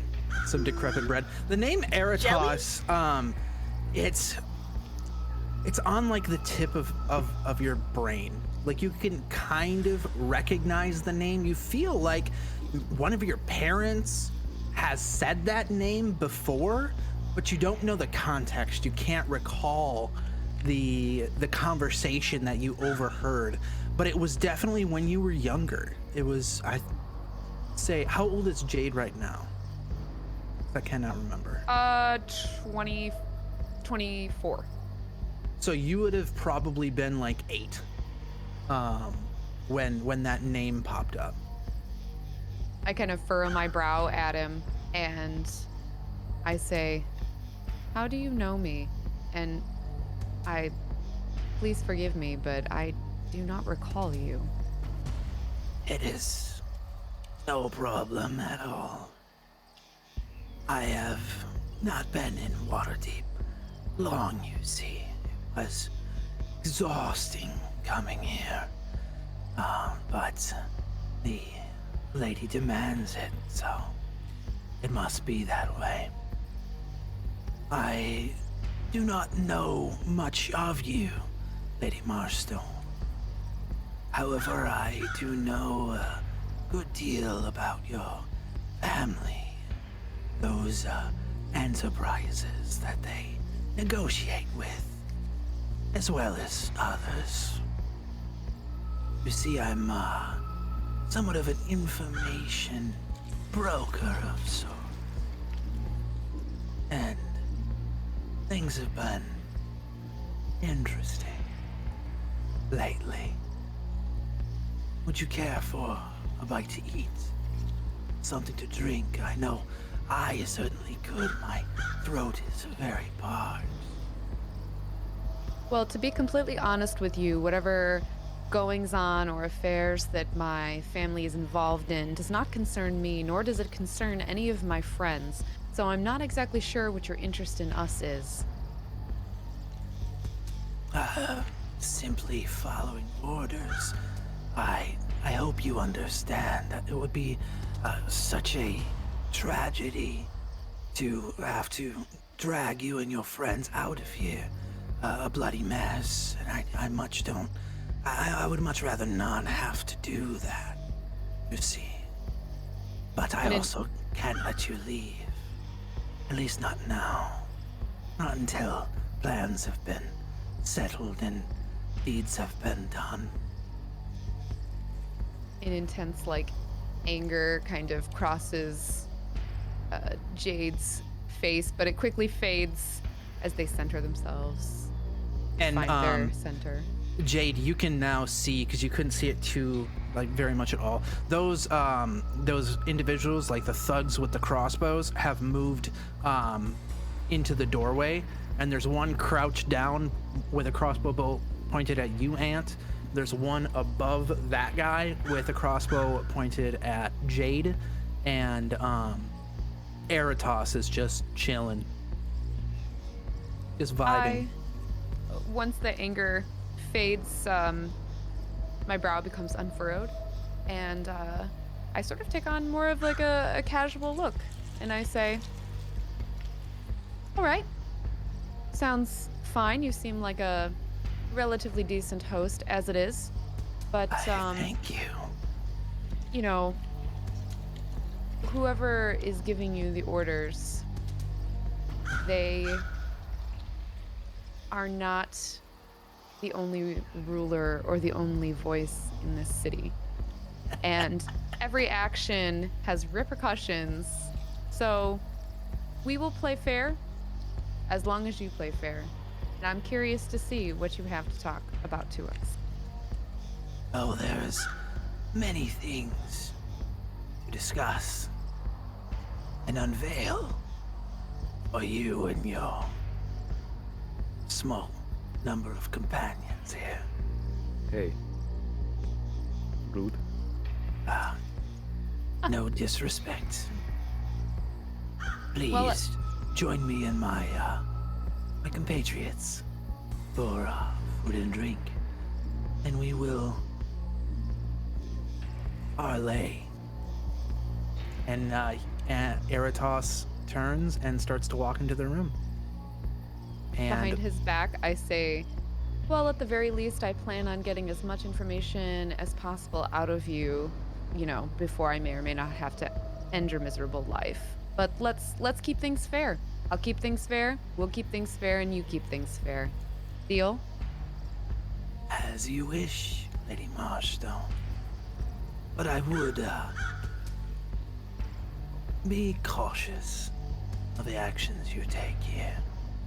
Things may not be as they seem. And with that, we end tonight's... Oh, no, we're not! We are not! We are going! No, we're not. We are not! Awesome! We are not. Hell yeah! We better not.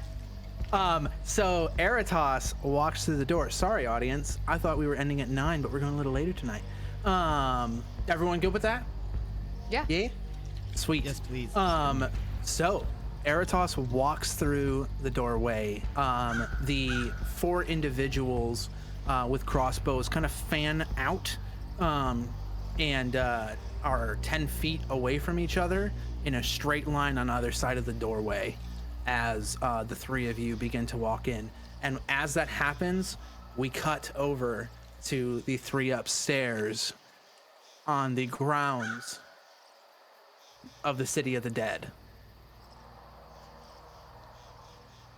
And Zhora, Kivet, and Rigo. At this point, you're out of combat. These two individuals are indisposed. What are you gonna do? Dab. What's the plan? No. Yeah, I think that I would want to continue to press them until they tell us everything they know about what's they're stalking us and why they're looking for our friends. Okay. I'm gonna put What the squeeze on. happened? I looked away for a moment, and then all of a sudden you've got this one in your clutches, and, well, apparently that one underfoot. Did I miss something? I came back to find you two, and he just leaves that hanging. Yeah, so like I was hanging around here. I was trying to, eavesdrop, and Kivet was like right over there, and she was eavesdropping. And all of a sudden, out of nowhere, these kids decide. Well, I mean, they're not really kids, but whatever. So these like halflings decide that they're gonna like start some trouble. And that guy said, "Oh, bring your friends to the fucking front gate." And I was like, "Fuck no, we're not going to the fucking front gate." And so, I looked at Kivet, and she looked at me, and then like that little one lunged at her. Fucking like went for it, like with the fucking, you see, and I hold up my thing still sticking out of it, and I like shake it free. See? Look. She had that in her hand. She was gonna fucking gut Kivet like a fucking fish. I had proof! And I'm gonna get out the stone I made earlier. And I'm just gonna go beep. And I'm gonna touch it with my finger because when you activate it, it does its thing. And this stone's thing is to play a recorded message. And the message is them talking earlier. It's only 6 seconds long, but it's them saying that they were gonna get us and remove us with any means possible. Yeah. Well, And it plays. that is interesting and disturbing in equal measure. Perhaps we should go check on the others. Yeah, I think we should. Also, I got like real bad vibes. Whatever fucking over there, that crypt, and I point to like this real weird, creepy looking crypt. I think that's the one we're looking for, but I'm not sure. What do I do with this? And I like shake him again. You could put me down. I don't trust you. You're fucking rude. You interrupt me and my friend. We're trying to have a nice day. Looking around. Fuck you, man. No. And I shake him again. He regrets speaking. I don't care. I have an inquiry.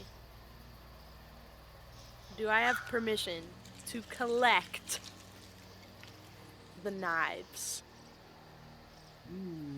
Their heads. Yeah, you can connect. You can collect them. The guitars. That's totally fine. They're halfling size, but that's perfect for you. And that's really cool because I have plans for them. Thank you. Mm-hmm. I will after our show tonight. I'll get them added to your character sheet. So like I look at the girl, and I look at the boy, and I say, "So which one of you guys wants to tell me what the fuck you're doing in the City of the Dead looking for me and my friends?" You see the body dangling from your hand just like slowly raise his shaking arm, but doesn't say anything. So can I try to like I'll put I pop my glaive on my back and I just kind of loosen my grip and I like kind of get him under my arm instead, like around his waist, so that his neck is free. Okay. But I'm still like I'm holding on to him like a teddy bear, and I want to get his arms at his, so he's just. You do that, and he just goes, oh, by the gods, you're gonna kill me right there. I mean, if you tell me what I want to know, I'll play nice.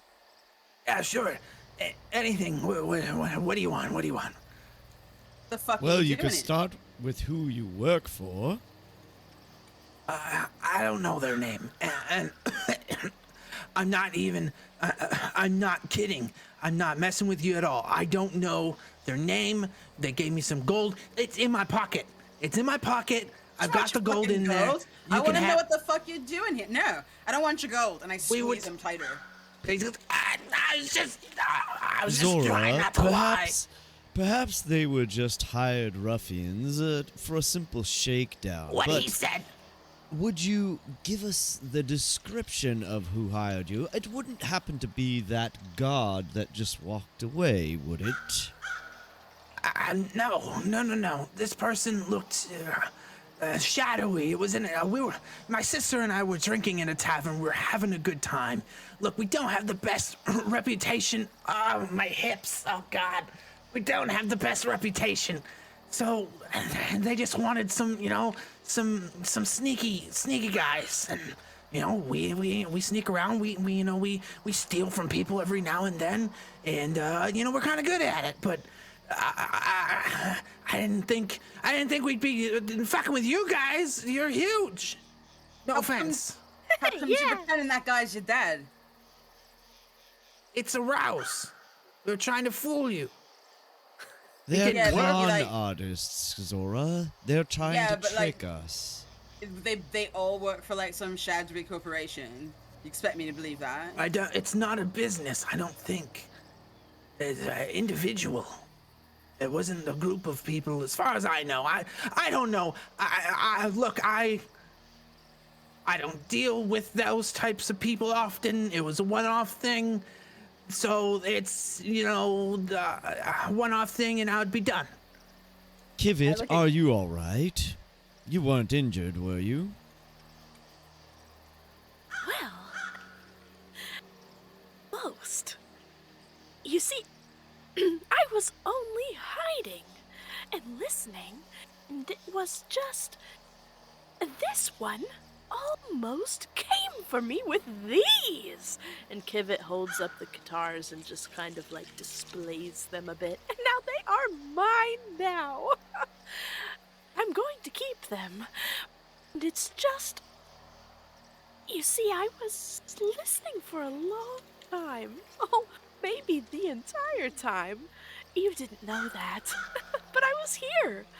And it felt like then you knew so much more than you do now. And what a strange thing the mind does shake a bit in times of great duress. And I'm sure you're feeling something quite like that right now, but you see, I know it's in there.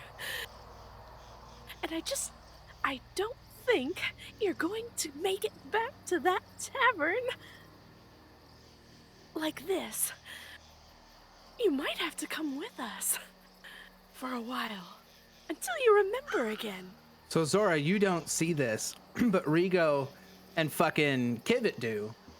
The guy's eyes go super wide, and he starts to sweat. I mean, it's summer, so like it's hot out, so he's probably still sweating, but he sweats more. And he looks super nervous, and he takes a big deep breath in. Okay. You were hired to track down 6 individuals that might try to come here and try to find somebody. I don't know who that is. I don't know why they would have been here, but whoever hired us were interested in finding them and doing something. I don't know what, okay?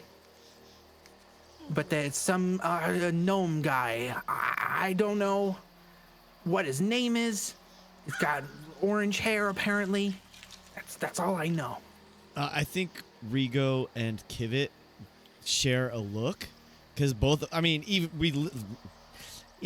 we both actually reacted We in know- person. So I have this sense that like we're both like, oh, at the same Oh. moment. Oh. Thinking time. They said they were hired to do what though? Like to track. So they were the hired. six of us. They were and- hired to track the 6 of you, and to stop you from finding the gnome with the orange hair. That's okay. Thank you. All right. Mhm. Just updating my notes. Yeah, no problem. Which do we believe? Which is them? your target. Do he seems Yeah. to be sincere, but is it possible he's not being Roll an sincere? insight. I'll I give would you like to advantage roll with all the interrogation. Yeah, you can both have advantage. Right. That was so close to a 20. Right. Kivet, you're rolling all the dice right now. I know. They all came out. Who knows why? Hey. I am not particularly skilled at insight, but that's a 17 plus 2 for 19. Oh, wait, with advantage. It didn't roll twice. With Dang it. advantage. Let's see if I can get even better. I just rolled 2. Oh, So close. that I- Nope. So it's going to be a 19. All right, Kivet with your 15 and with Rigo's 19. Kivet got an this 18. guy- She rolled a 15, but she's got a plus 3. Oh, cool. So yeah, you both can definitely tell he was hiding something at first, and now he spilled the beans. Cool. I would suggest take it as well, advice from someone who is perhaps a little more experienced. Make sure you know your mark before you attempt to do anything to them. Run along, go away, and I suggest you forget that this happened. Kivet, Zhora, I'm concerned about our friends. If these fools were here for us, there may be others. So Yeah, Zhora, you- the one that's underneath your boot right now, pipes up, and she says, "If it means anything extra, I know that Nikolaios was going to trap all of you in the crypt if our plan didn't work. He was going to try to lead the noble one, whoever that is, into her family's crypt here. So maybe that's where they are. I don't know."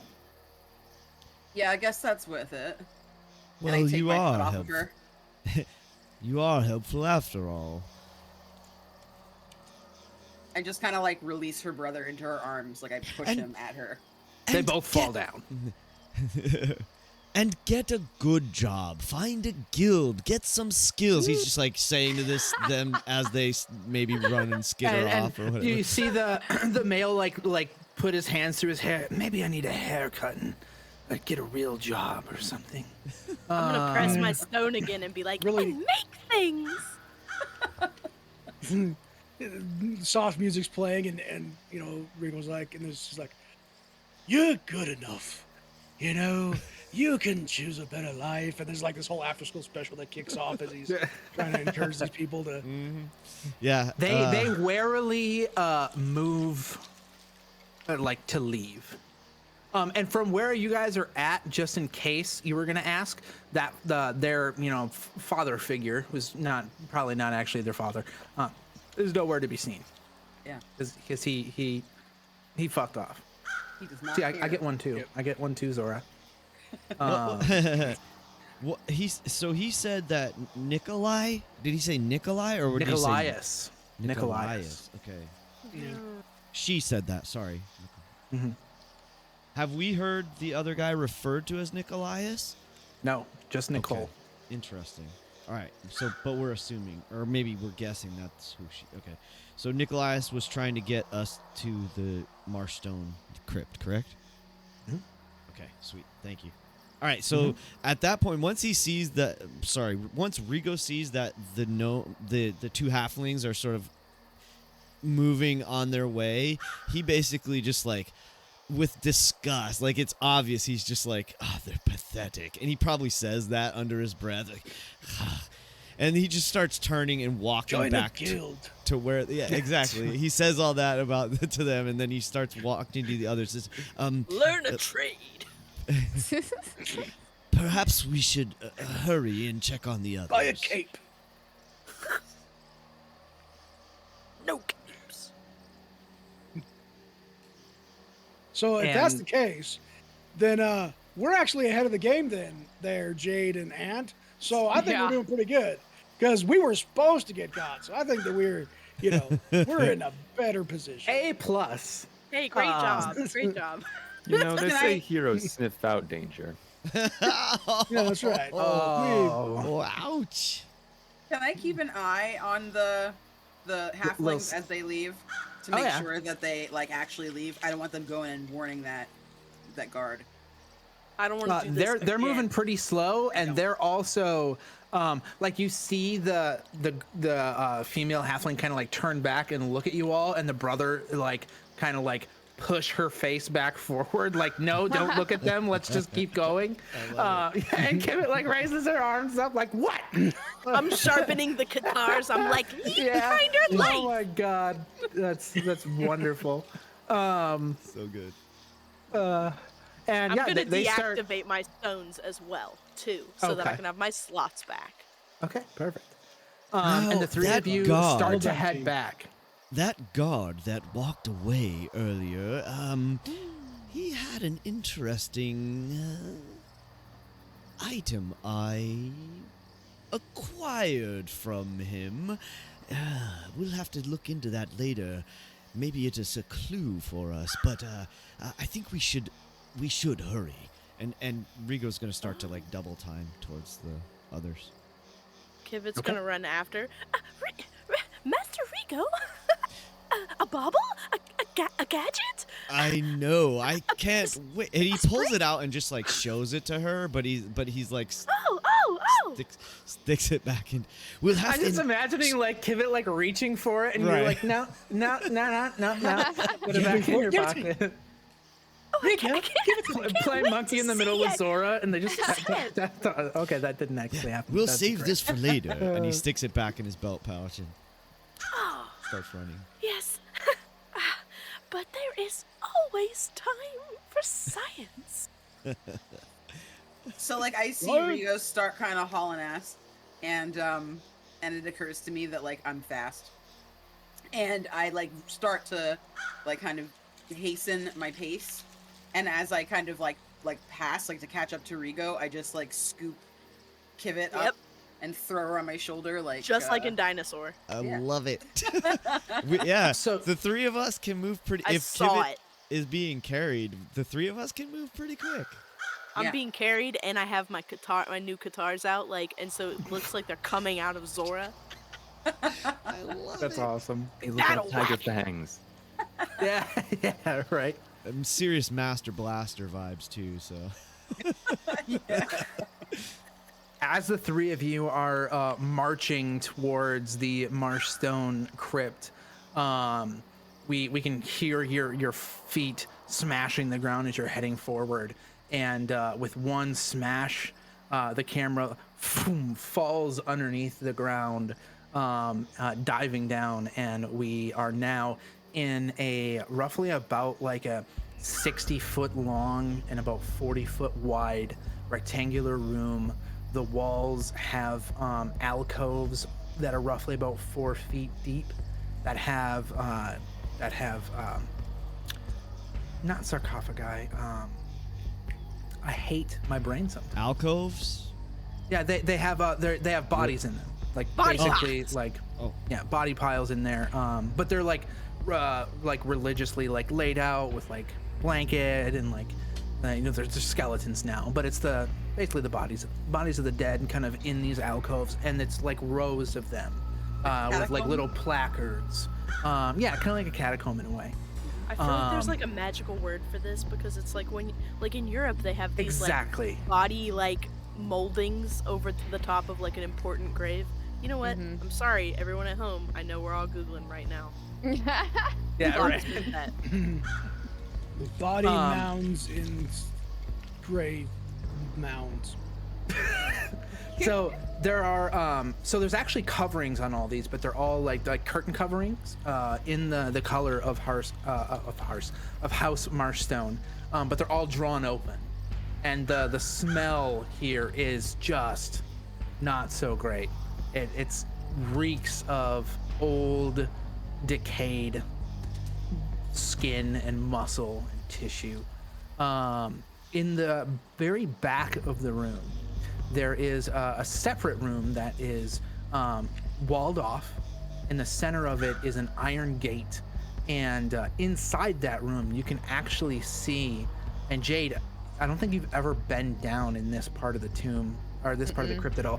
There is a ball of red light swirling above a pedestal in the center of that rear room, and you can barely make out past the gate an archway in there. And you've heard when you were little that the Marshstones have actually like sectioned off a separate plane, the plane of Earth, and they actually have a gateway there where they bury a lot of their dead. So you assume that that has something to do with that ball of light just spinning in that area.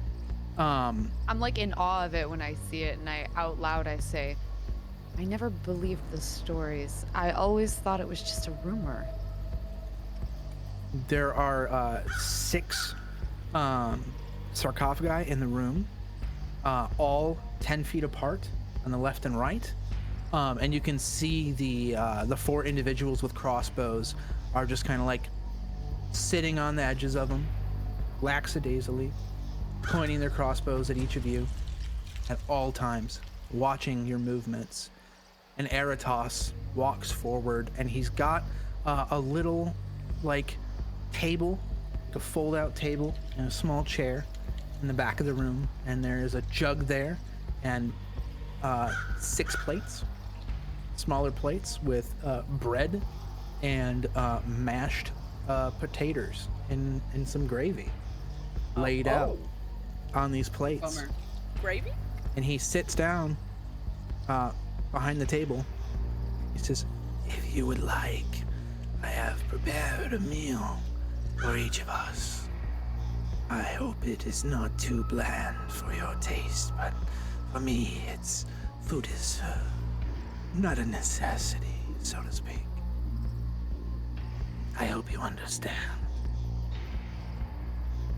Is that And so? he kind of furrows his the cloak that he's got on, and he kind of wraps it around him a little bit, almost as if he's like very cold. And he sits. He grabs a fork and a knife, starts cutting into the biscuit, dipping it into the gravy, and eating it. Well, I hope you will allow us to skip formalities, as you have crossbows aimed at us. It is simply a precaution. I don't care. What do you want? Why have you invaded this tomb? Invaded everyone, and he like waves to all of the bodies here. Everyone here is fine. They're resting. They have some company. No, it's still disrespectful. Ant's right. These are my ancestors, and they don't need to be disturbed by whatever ruckus you have going on here. Well, I will have to choose a different crypt next time we have to talk. Perhaps you can choose a jail cell. He just whispers. Ant is pissed right now. I took psychic damage. Right now. Yeah. Also, like, heck this guy. You made mashed potatoes in my catacomb. No doubt. That is Yeah. not just visiting. Get out. Gravy, he's a though. squatter nice at touch. this point. Yeah, but with gravy, like he had to have pan drippings in that bitch. Like, come on. I am very excited about the gravy and a bit jealous, but I'm worried because this is just a carb meal. How much of this was made from people? Let's be honest. That's a good question. I'm just saying, What is the meal in the meal? You know what they call this mill in a catacomb, right? They call it biscuits and gravy. Oh, Session's done. no! Go to timeout. Just kidding. Timeout. With that. And with that, we wrap up. No, I'm just kidding. Wow. Oh, Tony, jeez.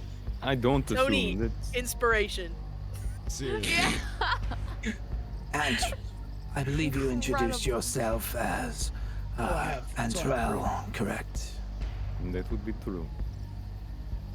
The reason I have you all here is simply a matter of time. There is nothing more to do but wait, talk, get to know one another. And that is all. As long as you do not try to run or cause any problems, we will be done here in a short while. Should not take too long. If everything goes as they wished. His eyes shift over towards Ered.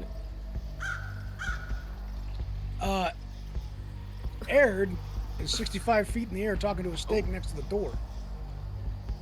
Are you still talking to the snake? Oh my god. We never did this scene. I walked off to go talk to the snake, and then the doors opened and Ered just went upstairs. So I'm not even sure that that they've seen Ered or that Ered is 100% knows what's going on, because he walked all the way back up to go talk to the snake. That's true. I was So- wondering about that. Yeah. So my assumption was that he did gather everybody and have them come into the room. Because they had like the crossbows pointed at everybody and that kind of thing. Does Ered bring the snake secretly? You could have totally Well, brought the snake. No, I would have told the snake Secret when I got snake, back up. secret I'm snake. like, I sat down and been like, hey buddy, what's a snake doing in a tomb? What's going on with you, buddy? Zhora is in trouble. Up top. Danger. Well, that's really shitty for Zhora, because we're pretty fucked ourselves. So, little guy, you can either hang out and probably die with us, or just watch us die. I mean, that might be entertaining. And he's like or wrapping, you can- as you're talking to him, he's like wrapping around your legs and like climbing up Yeah. you, Aw. yeah, it's all right, little guy. Like, I'm slithering up like, you. it's all right, little guy. It's all right. So cute. Now look, So baby.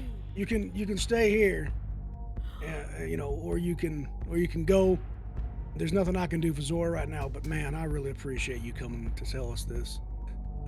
That's really nice of you. So Sylvanas is definitely going to bless you and the lineage of your eggs for a long time. So why don't you go skedaddle, and if I make it out of here, maybe you can come visit me in the forest sometime, little guy. But be safe. Yes. And it nuzzles its head into your arm as it slithers up your arm. And he says, Ered stays safe. The seed must grow. All right, little guy. I'll try And my best. it slithers down. It slithers down you, and it snakes into the hole, and it slithers away. I'm not emotionally So I stable walk down. enough So for you hear this. us walking down the stairs. I'm just like, oh man. And Ered, as you see it slither away, you notice on the it's not a very long snake. It's maybe like a foot and a half. But you can see little like red stripes along the top of it. It's like markings, Oh, and it slithers off. man, I like snakes. Snakes are very nice people. And so I walk back down the stairs, and you guys hear, as they're ushering everyone in. Yeah, like, you just they're see like speeding two up now. crossbow bolts pointed at you, or two Yeah. crossbows And I pointed at just hear you. clang, clang, clang, clang, clang. And as I'm walking out, I'm like, all right, room of dead guys, what's going on? And I like just walk in with everybody else. Perfect. I probably at one point would have turned and looked at you and kind of given you like a wink, like, I know I'm going along with things and acting calm right now, but like be on your guard. Like I'm not just actually going along with things. Yeah, Ered actually takes his walking down. He's like, "Fuck it," and he actually takes his flail out and his shield, and he's walking down like, "If we're gonna fucking dance, we're gonna dance. This is just how it's gonna go down." Is there a specific tune I can sing for you? Yeah. I know a few. You're interested in dancing. It has been a long time. Well, I'll tell you what. If it was just me, and I was sitting in this situation, I wouldn't give a shit. I've already died once. Looks like we have that in common. But my friends are here, and they don't need to see the afterlife like we have. So I'll sit here, and you can eat your shit. And they can eat your shit. And we can talk whatever we need to talk. But understand, you make a wrong move, and this will be your final gravesite. That I promise you. Sylvanas does not bless the dead. Sylvanas. What a joke. Yeah. I will eat my shit. And we will talk as you have said. And Ered just sits on he gets close to one of the bow and arrow people, as close as he can without like engaging, and sits on whatever he can sit on. He's just staring As you get closer, they actually move away. They try to maintain roughly about 15 feet away from you at all times, which is a little hard in a 40-foot wide space. I will sit right where they were just guarding, and I will sit right there on the sarcophagus right there, and just wait. You take a seat, and Eretos cradles his fingers in his hands, rests his chin on it. So, what shall we talk about? And the camera fades. And we end tonight's session. Oh my god! The audacity! Oh wow! There was a lot of lip at the end. A lot. Of lip. Yeah. That was I some love the tension. amount of I love the amount of tension and the amount of like, fuck you, no, fuck you, that was going on that whole time. It was great. Oh my It's like god. that. It's like that YouTube video where that meme where the guy's like, "Hey, what's your name? Steve. Fuck you, Steve." Yeah. That was what That's we just great. played out. Yeah, We just yeah. played that out.